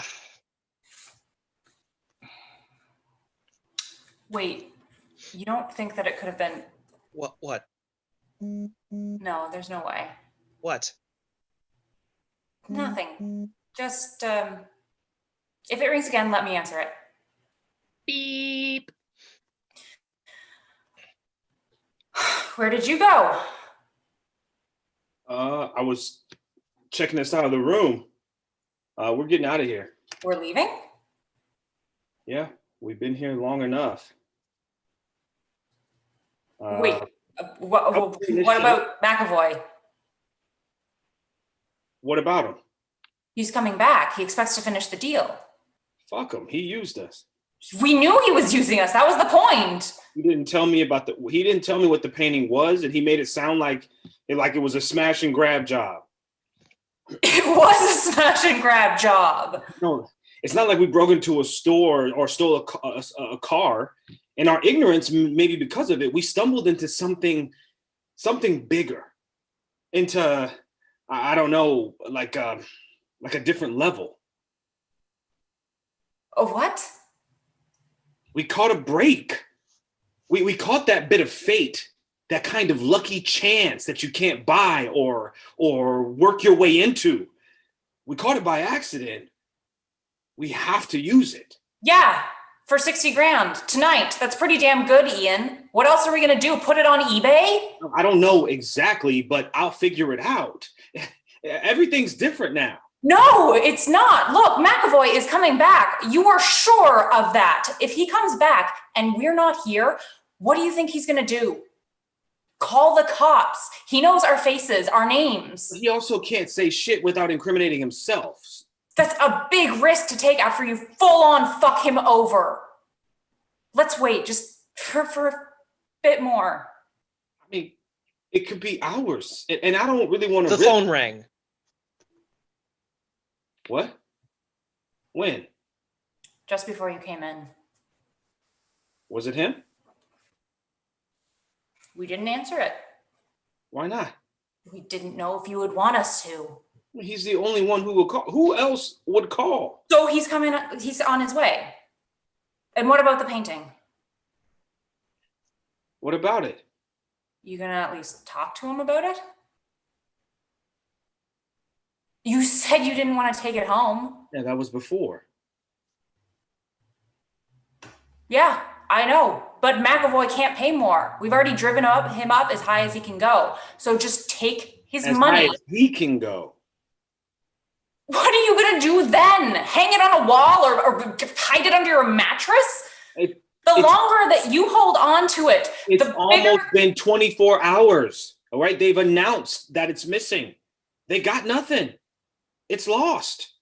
And the last time it disappeared, it stayed lost for more than half a century. A lot of confidence coming from a guy who bans cell phones and laptops. What's her deal? Can you give her like an opioid or something? Let's just be done with it. We got what we set out for. Sell to McAvoy. Everybody gets what they want. I don't get what I want. What do you want? Do you even know? You're just flailing around like improvising until you find something and not paying attention to what you might lose. What I set out for from the beginning, what I want is possibility, opportunity. I've been looking for a crack in the door, and the fucking thing swung so wide open it fell off its hinges. You understand? No. Ian, no one understands you when you talk like that. If you're after more money, then just fucking say it. No, I'm not talking about money. You guys, you think that money is the end of all of this, but it's not. It never is. I've been hustling my whole life, and it just gets me to the next one and to the next one. This is about means. It's about access, about power, about the ability to go up. Zoe looks at Victor, who remains shrunken against the wall. Did any of that make sense to you? Victor doesn't reply. She turns back to Ian. This is my turn. And listen how easy it is to communicate when the concept is plain and simple. This is about need. The three of us need money, and the three of us need each other. Those are the things that we need to survive. You know that, don't you? I thought you did finally, but maybe you forgot again when McAvoy told you what we had. But the painting is nothing. It's fucking splotches of color on cloth. Soon, one way or another, it'll be gone. And when it disappears, it makes no difference. But I'm here, and you're here, and that does make a difference. It doesn't have to go away. It can stay. You're right. This is an opportunity to fix things, to survive together, to maybe get to a place where having something is just as good, just as fulfilling as wanting it. I came here for you. I did this for you. I risked everything for you because we're kin. Now you can sell that stupid, useless thing to McAvoy, make his fucking life complete, and walk away with enough money to go somewhere different and start over. I need that. You need that.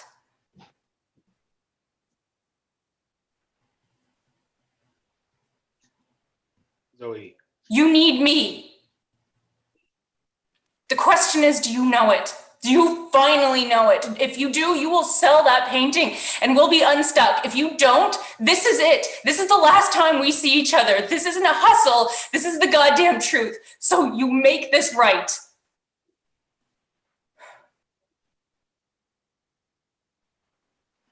There.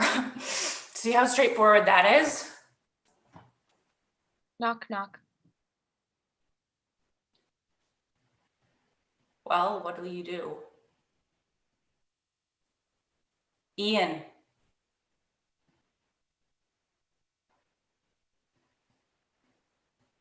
I can't settle.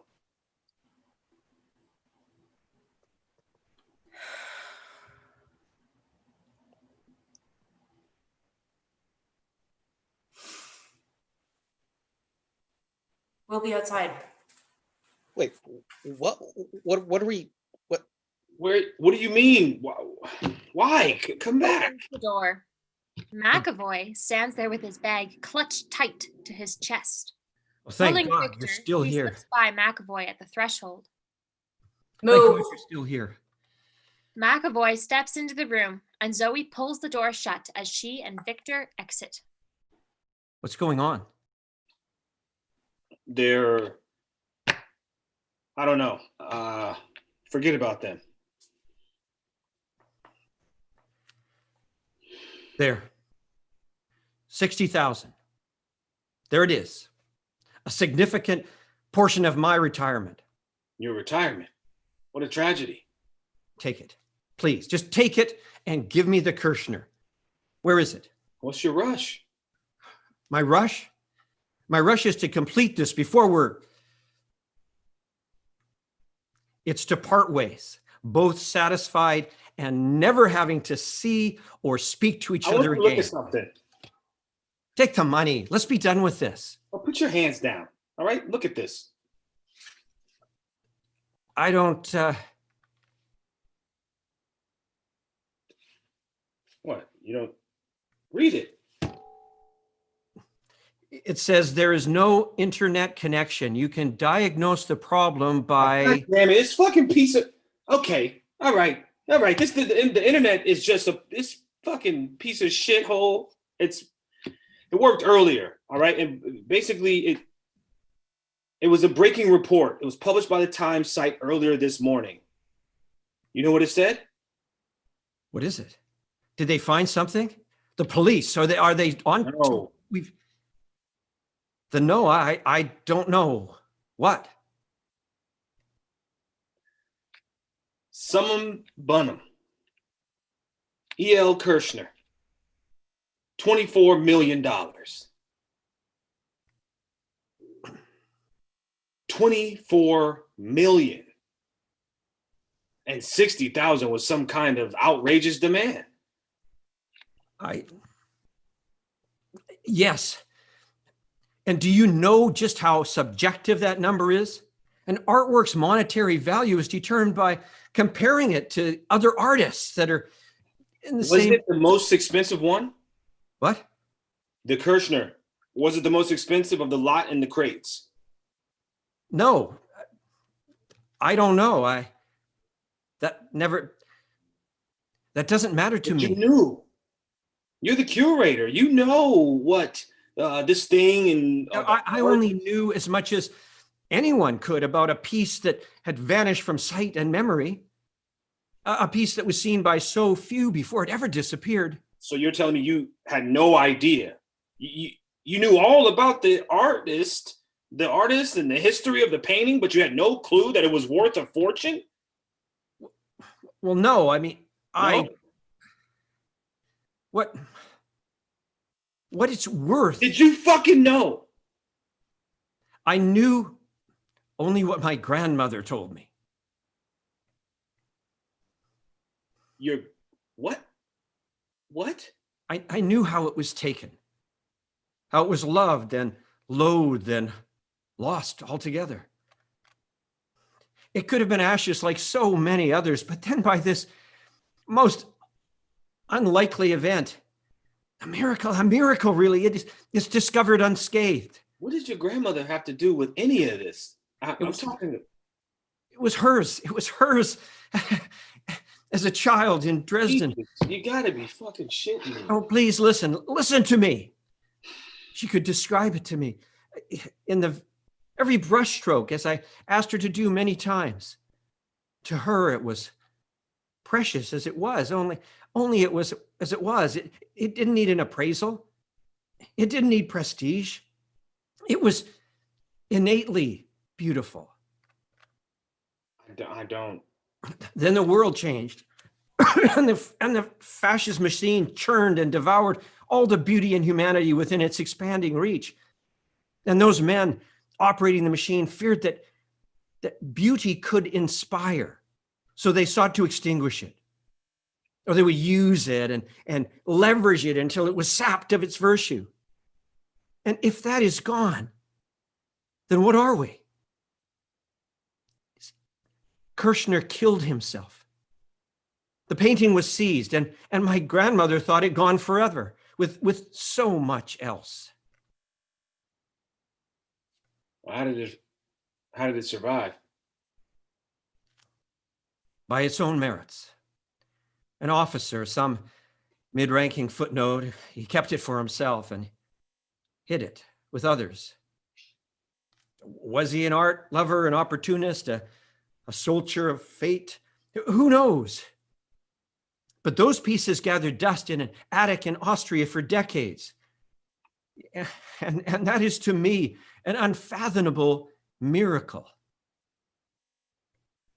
Well, write a book.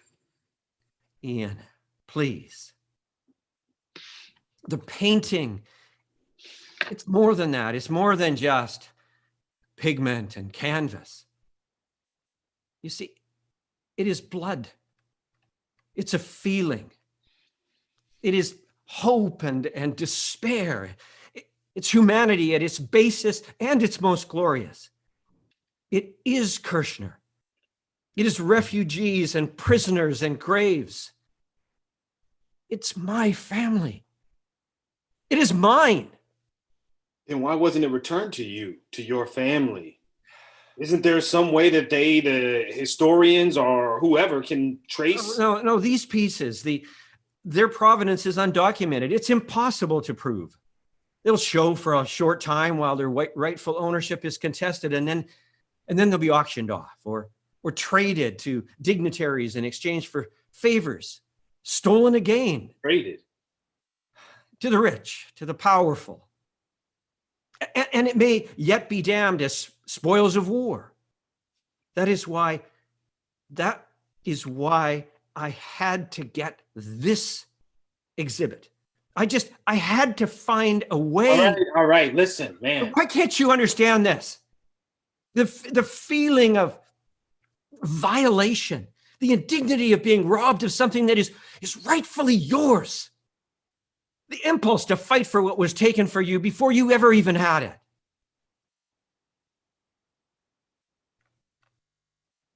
You can't prove it, though. That it's yours. Can you? No, you can't. You can't prove it because that's no. For it works. Regretfully, I can't. But justice and fairness failed this story a long time ago. So I won't wait for it.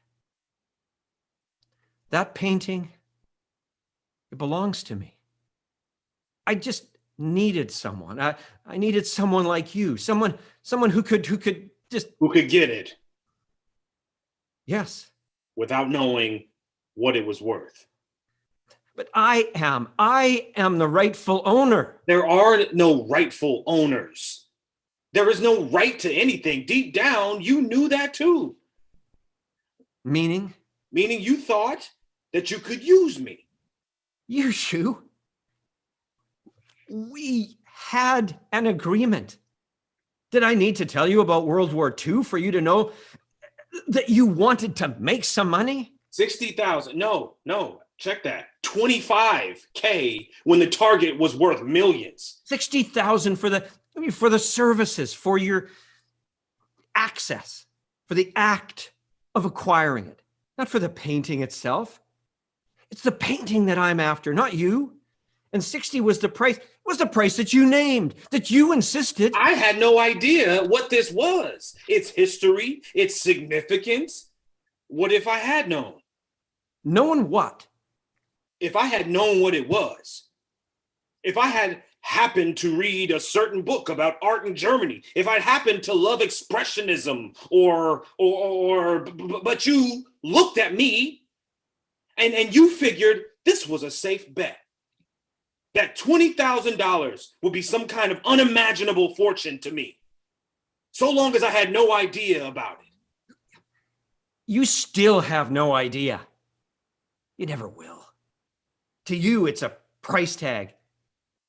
But you cannot quantify its beauty. And you will never appreciate it for what it represents and what it cost beyond money. What it cost to the artist that achieved it.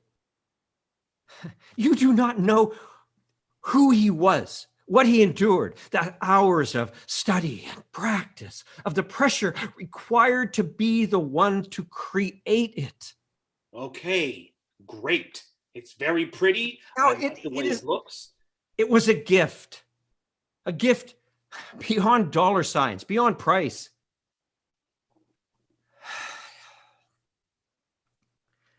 But that is lost on a society dominated by greed, driven by market exchange, where one man's offering becomes another man's capital.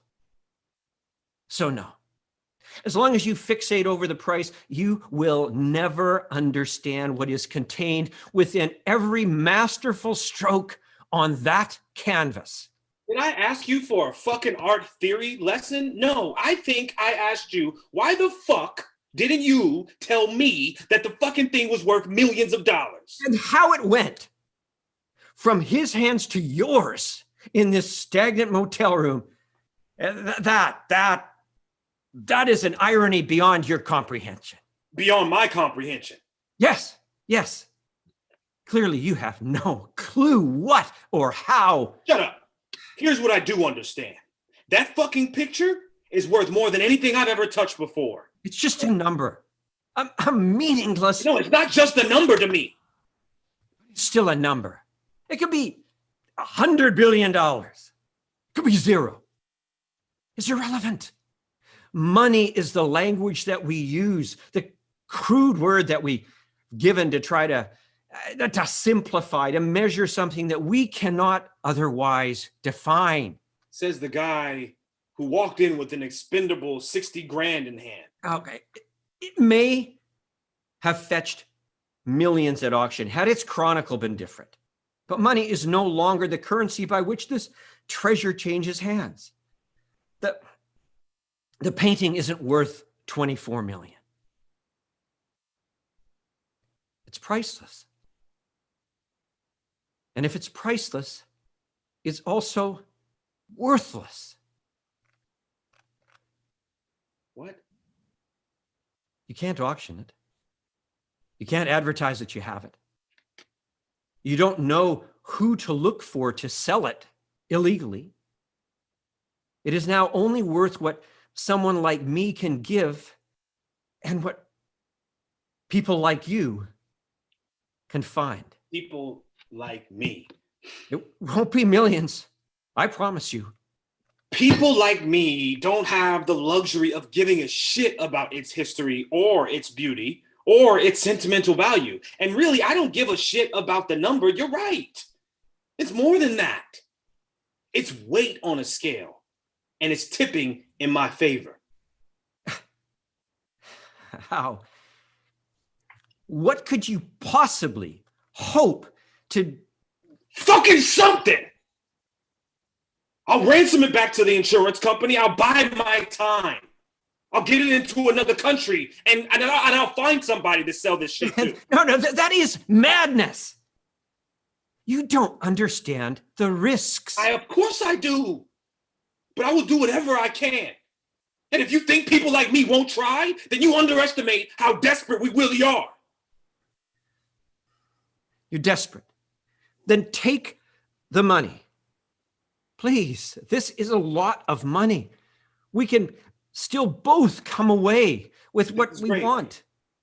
Proof of what I'm saying, right here. Where is it? Look at you. Where is it? Well, show me. No, look at you. Look at the way you cower. You plead with me because you covet what I have. Does that please you? Do you enjoy it? This is the type of person you are. You take and you take. What do you give? I am begging.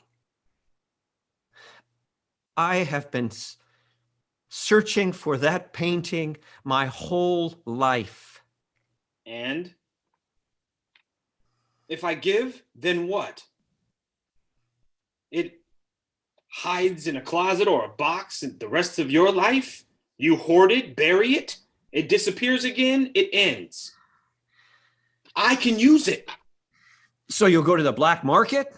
That's all you can do? No, it's all a black market. McAvoy, whether it's Wall Street, Main Street, or the dark alleyway, it's all the same. Someone is trying to get above you. Yeah, well, to some of us, there's more than that. I'm so sorry for you. Please. That you cannot see this. Keep your pity. I can't use it. I don't need it. Yeah, but some people can transcend that. No, you were just born on top of it. But all of this that you think you are is nothing. No, that's not. No, you are not what you feel inside. You are what people see. What people think you are worth. That's what you are. You are what you do. What you do. Nothing more. Well then, we're thieves. That's it. And you're a fool because you thought you were a better one than me.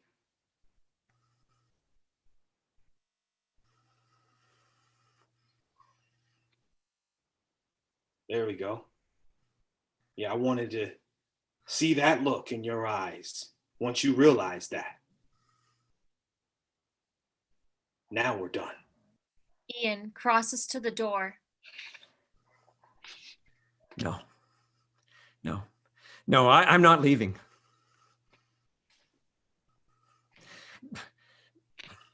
No, please, you have no idea how I worked, how I begged to get this exhibit. How can I put a number on that? How can anyone put a number on that?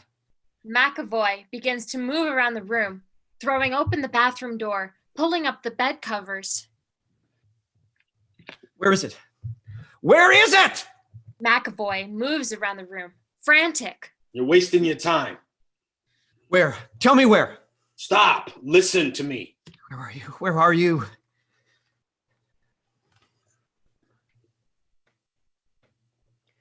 It's gone.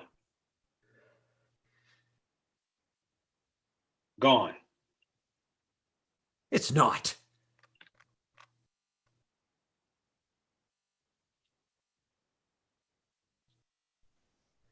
That's impossible. You thought I was some small-time sucker, that I had no idea what you were after, that it was just a handshake between you and me. It's been gone from the moment you gave me that number. No. What could you possibly have? You saw it. You touched it. You got what you needed from it. And I got what I need. And on it'll go. And it endures.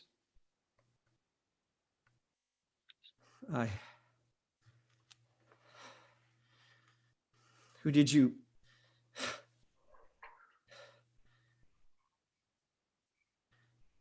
Is it safe? Will it be protected? Regarded with care? God, please, tell me that they will take. Worth millions. Yeah, sleep easy. Unless you go to the police. And then I promise you, all they'll find is a trail of ashes. Zoe! McAvoy looks down at his empty, shaking hands. He withdraws the cloth gloves from his pocket and stares at them. Despondent, he turns to the door. But he stops at the threshold and looks back at Ian. He cannot suppress the rage in his voice.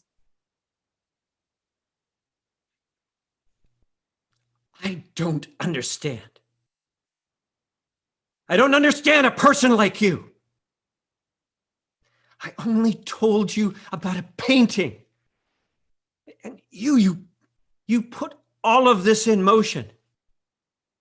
Why? Why would you do this?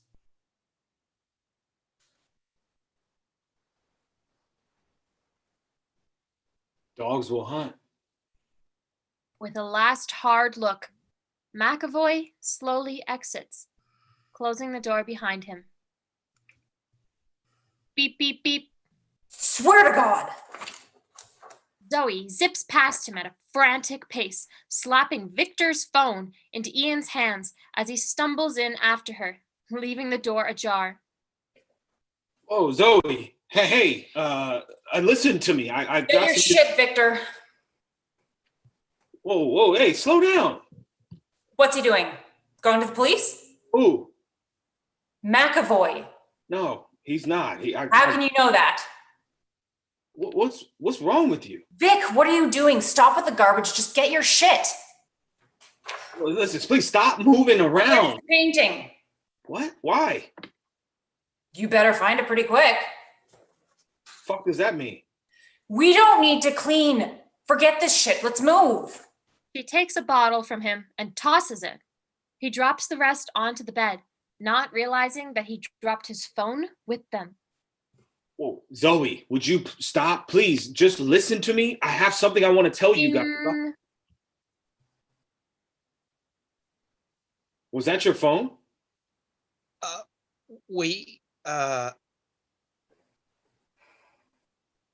What did you do? Zoe darts to the phone.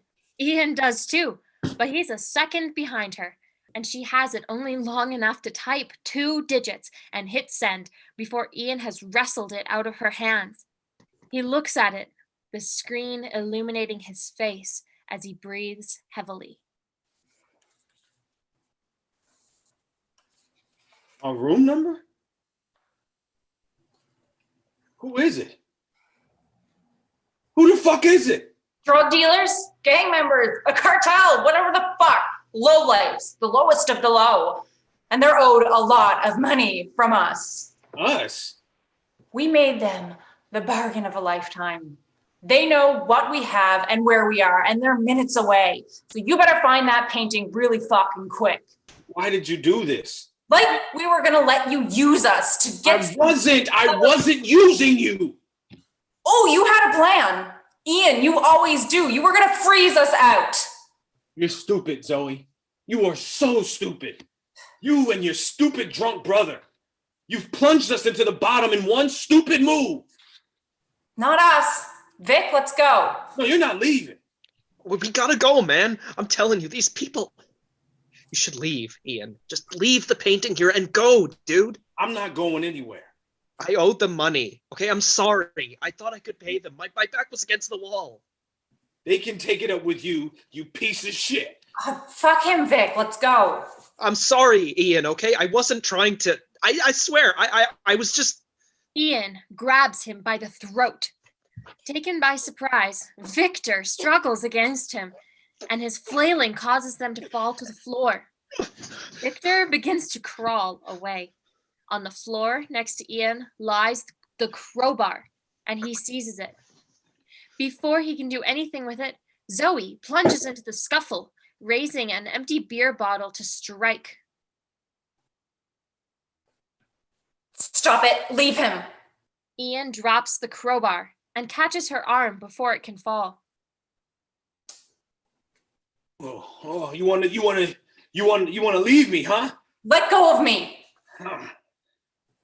Zoe! Fine, leave. Ian shoves her out the door and slams it shut.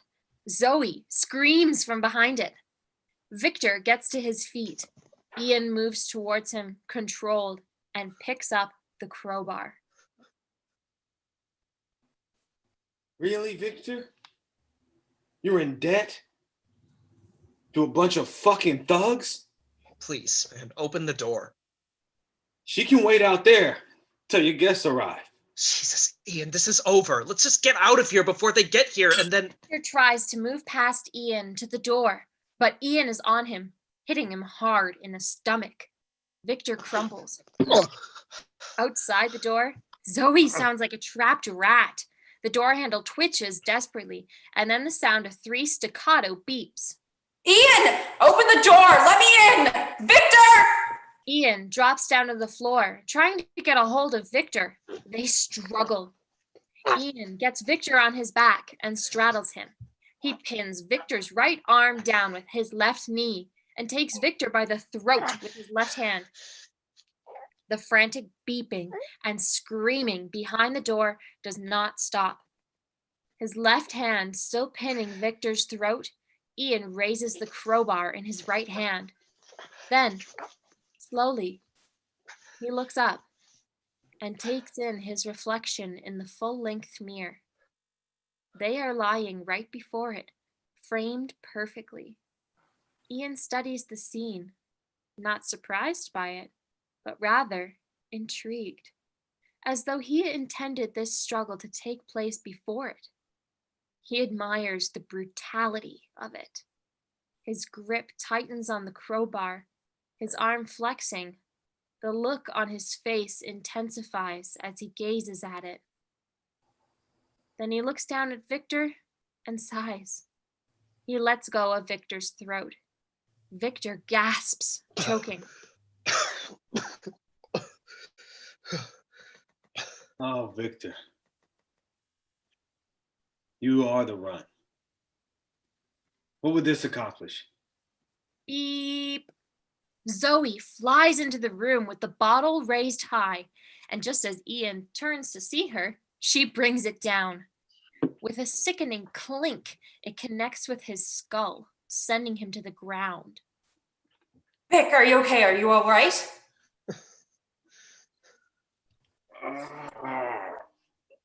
I thought it was supposed to break. The goddamn bottle is supposed to fucking break. Well, this isn't a Yeah. fucking movie.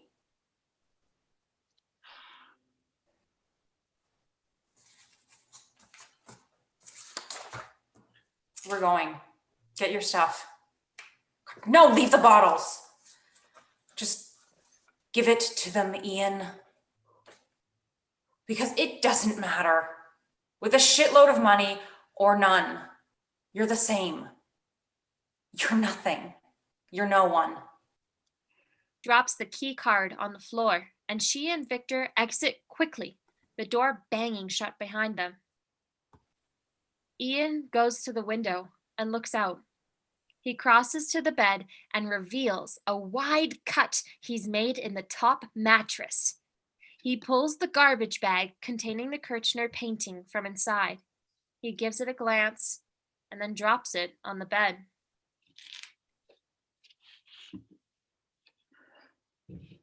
Fuck.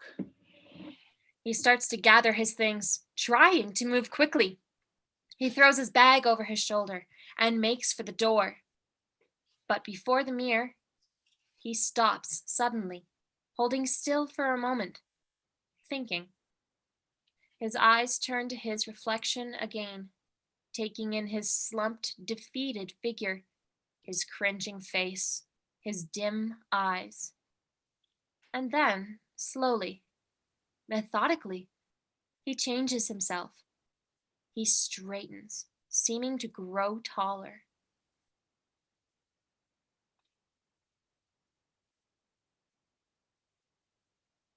This is what happens. He turns and looks at the landscape painting above the bed. Quickly, with a glance out the window, he jumps on the bed and pulls the landscape off the wall. He grabs the garbage bag and removes the priceless Kirchner painting and places it carefully on the landscape's vacated hooks. He jumps down and looks at it, and then stuffs the boring landscape painting into the garbage bag. He sits down on the bed, facing the window with the landscape on his knees. It's unclear whether he's looking out the window or at himself reflected. The sound of a car pulling up outside. The lights slowly fade as the beams from a car headlight appear through the window, blasting Ian's face. He does not flinch or blink. End of play.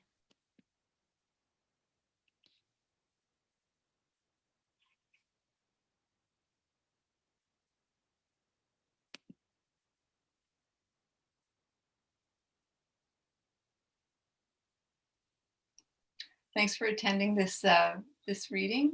If you would like to join us for the post-show chat, it'll be for about 15 minutes.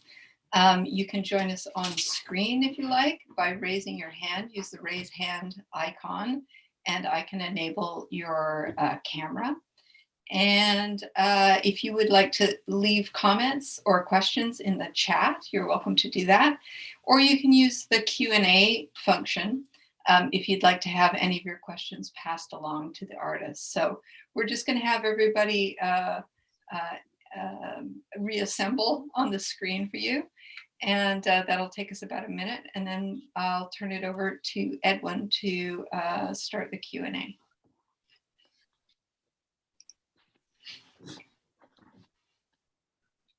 Wow. As I was watching that show, it really made me think about how we value things, and it really made me think about how I value things in my own life. And for everything I've chosen to do, there's been a price, not like the price that these characters play, because it's so much more concentrated in the world of theater. But it got me into thinking that how I've made choices in my own life, and how there's always a price you pay for everything that you do. We'll take questions from the audience, and I can kick things off. I've got a question for Nick on the name of Kirchner's painting. So Kirchner was a real painter that lived in the beginning of the 20th century, and he did die of suicide, and he did start an artistic movement called Die Brücke, but the name of the painting, Summum Bonum, that's not in his catalog, and it translates into the highest good. So we've got the characters all playing with the idea of valuing the highest good. And my question for you, Nick, is how did you see that playing out? Should they be valuing the highest good in dollar terms, or is it sacrilegious? Yeah, I think that's the very central question of the play, I guess, is how do we assign value to art, or how do we assign value to a human being in society? But the real, the highest good, yeah, that's the reason I sort of invented that particular painting, because that's, I think, what they're really questioning. That's what's at the heart of the whole thing, whether they realize it or not. What they hold dear, what's the most important thing to them, is in play here. I do think it's a little sacrilegious to try and assign a dollar amount to that, but that's, I don't know. Yeah. And no, thank you to all the actors. What a fantastic job. For sure. Edwin, we have another question here about logistics, I think. How many hours of rehearsal, and did you conduct the rehearsal on Zoom? We did the rehearsal on Zoom Friday, Saturday, and Sunday morning and afternoon for a total of 15 hours. We've come a long way in the last 3 days to bring everyone the show.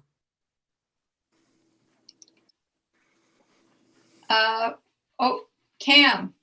Hello. Is my mic, can you guys hear me okay? You're on, yeah. Nice. I couldn't find my virtual hand, so there's my real hand. Really great, guys. I've seen a lot of Zoom plays, and I love the way you incorporated blocking, like things like hands to faces. Like it took it to another height. Passing things through the screen, the fight scenes, they were really, like, it was cool. I have a question, I guess. I really enjoy the fact that there's no real black and white characters here. There's all dimensions to all the characters. There's not, here's the good one, here's the evil one. I guess for the playwright, Nick, any discoveries for you hearing it today about the writing? Any characters? Or?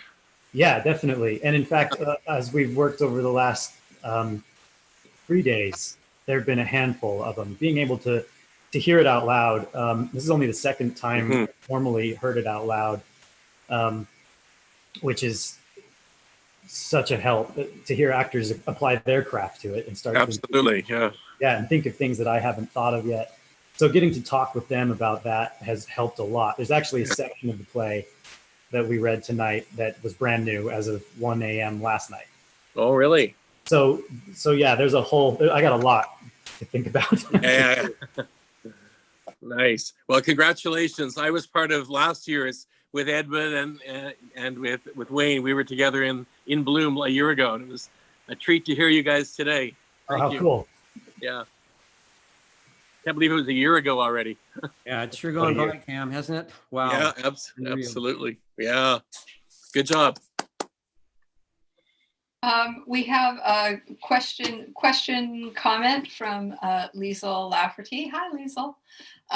Thank you and congratulations to all.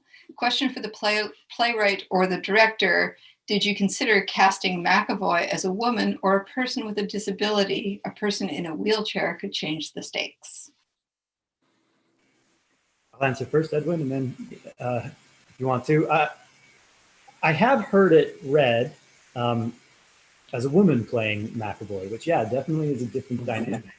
I hadn't thought about disability, but that is also very interesting. And I definitely, the last couple of years in the theater, there's a lot of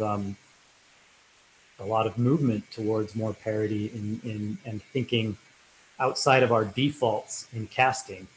I think anywhere that a person of a different ability could be considered for a role, it should be thought of. I'm pretty interested in what that could do. Yeah, thanks for that comment. Yeah, I love that idea. It's part of the fun of theater is being able to try out different things and different combinations, and each time you do something a little differently, it brings out a different aspect of the piece that could be hidden. You see that in a lot of classic plays that have been around for hundreds of years, and just now they're experimenting with different ways of casting, and it brings out new dimensions to the piece that for all these hundreds of years no one's seen. I love that suggestion. Yeah, and just to comment a little further, one of the pages that's been rewritten the most with this script is actually the character descriptions. I keep going back and forth on that, or thinking of it in a new light. And where I've arrived is to put very little character description. I like the idea of, where should this be fortunate enough to be performed, whatever community it's performed in, that those producing the play could think, well, what makes the most sense in our community in tackling these, philosophical questions. And I hope that opens more doors than it closes, I guess. We have another question from Mike, or a comment question. The idea of valuing human life seemed particularly timely with the pandemic. It was a painful topic. Well done. I'm curious if you adjusted the text for that, or if it's a case of the audience seeing today through the prism of an always timely theme. And Mike also says he loved the humor in the play. Amazing work. Thank you for that comment. I've been working on this for a long time, long before I could have seen anything like 2020 coming. So I think maybe it is a little bit of viewing it through the now. And we talked about this a little bit in the workshop, the way, like valuing human life can be such a broad or a question that's hard to grip. And then literally in the last several months, we've heard about, old people, you might be on the chopping block and just absurd things like that because of the pandemic, which is still hard to wrap my head around to some of the things we've heard. And I'd like to think that maybe the question is so universal that whatever our society is going through, it might feel applicable. But certainly we're in a bizarre time in our own history. And I think almost any major philosophical question is hitting home that much more because of our reality. Yeah, that question. So one of the epigrams, the Lewis Hyde epigram from The Gift that we heard in the beginning that Ali narrated. Lewis Hyde examines the question of valuing human life in that book as well. And he looks at it in terms of, in this market culture with a fiat currency, it's possible to do a cost-benefit analysis on human life. And his example was the Ford Pinto automobile, the popular automobile in the 1970s. So it had a safety defect where in a rear ender it could blow up. And for $11 of 1970s dollars, you could fix this. But Ford did the calculation and they determined that it was better just to not fix it and pay out the liability. And this was one of the first corporate examples of assigning a value to human life that happens in today's world. And we see that all over the place. Insurance companies assign life value to human life. And there's always that feeling that it's a little bit inappropriate. And in Nick's play, all the characters, they're sort of assigning, they're sort of assigning value to their dreams and ambitions. So Zoe, like Ian, he can have the family with Zoe. Take the $60,000 start family with Zoe and Victor, but instead he wants to hold out for $1 million more. So in the difference between 60,000 and whatever figure he thinks he can get, whether it's $1 million or $2 million, that's the price he's assigning. That's the price he puts on family indirectly. And I love the way that the actors did such a wonderful job of bringing that to life. And it just makes me do a second take of what I value in my own life. We have one comment and then maybe one closing question because we're near our time. So the comment is from Doug Hughes, who wants to thank all involved for an entirely absorbing experience of a wonderful new play, a thriller that is also a genuine play of ideas.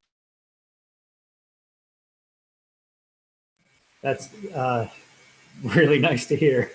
I definitely, I hope it feels impactful. It's so helpful, of course, to have actors doing the heavy lifting now, because I've heard it so many times in my head. I don't know which parts of it I like anymore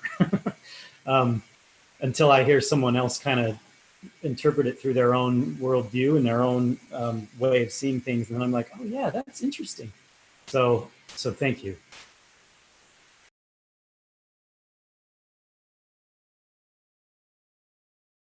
Unmute myself here. Our final question. It's from Derek Davidson Boone. Okay, sorry to go all Aristotle wonky on you. And I know risk theater is a kind of counter argument to Aristotle, but it seems that Ian undergoes some sort of anagnoresis. Anagnoresis? Can you pronounce properly for me? That sounds perfect. Oh, thank you. It seems clear that Ian undergoes some sort of anagnoresis or recognition, but I would love to hear the author's take on the characteristics of this recognition. What new awareness might Ian have come to? That's a really astute question and observation. And I'll address just the Aristotelian stuff first. On my second attempt to sit down and finish this play, it sat dormant for quite a while, but on my second attempt, I was thinking a lot about tragedy. And for instance, I was trying to fit a well-made play format for a little bit there. There's a true peripeteia at the act break. I went and reread Arthur Miller's Tragedy in the Common Man. I was just thinking that way, which is why I feel like finding Edwin's The Risk Theater competition, finding his book, just felt like fate. It's probably luck, but it felt like fate because he articulates so well in his book things that I was wrestling with and trying to work my way through as I wrote the play. So tragedy as a form was on my mind as I wrote it, and so yeah, I think Ian does travel that path, and there are moments.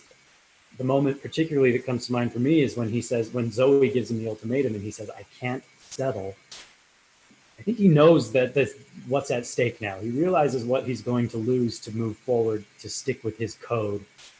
That there's a greater cost to this than he initially thought. And likewise, at the very end, at that moment in the mirror, that realization of that he's not done, that he's not ready to say die, that he is prepared to pay whatever cost is exacted on him to see through his philosophy to the end.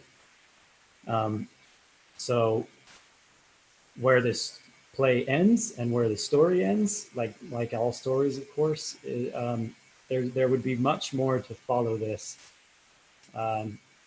Should we as the audience be privy to stick with him longer? Yeah, that's like I said, it's a pretty astute comment. I think this is a good spot to wrap it up. I'd like to thank Nick for such a powerful play that talks to people on so many different levels. It's really universal. The questions about worth and value and opportunity cost. I'd like to thank the actors for all bringing this to life so professionally, and it's just been, I'll remember this moment for the rest of my life. And thank you to Janet at the Canadian Plaything. She supports new plays, new play initiatives. Thank you so much to Janet and the Canadian Plaything, and also to Kara and Anton at Theatre Carpe Diem, which is a Victoria initiative that also supports new plays, especially by women playwrights. So they've co-produced this event. Shout out to Kara and Anton. I think we'll close here, and thank you for everyone for coming, because that's the whole point of theater, is to be able to share the gift with everyone else. And so good night to you all, actors and playwright. If we can log off, and then we'll log back into this link, and then we'll have a moment backstage with everyone. So we're going to leave and then log back on. Thank you, everyone.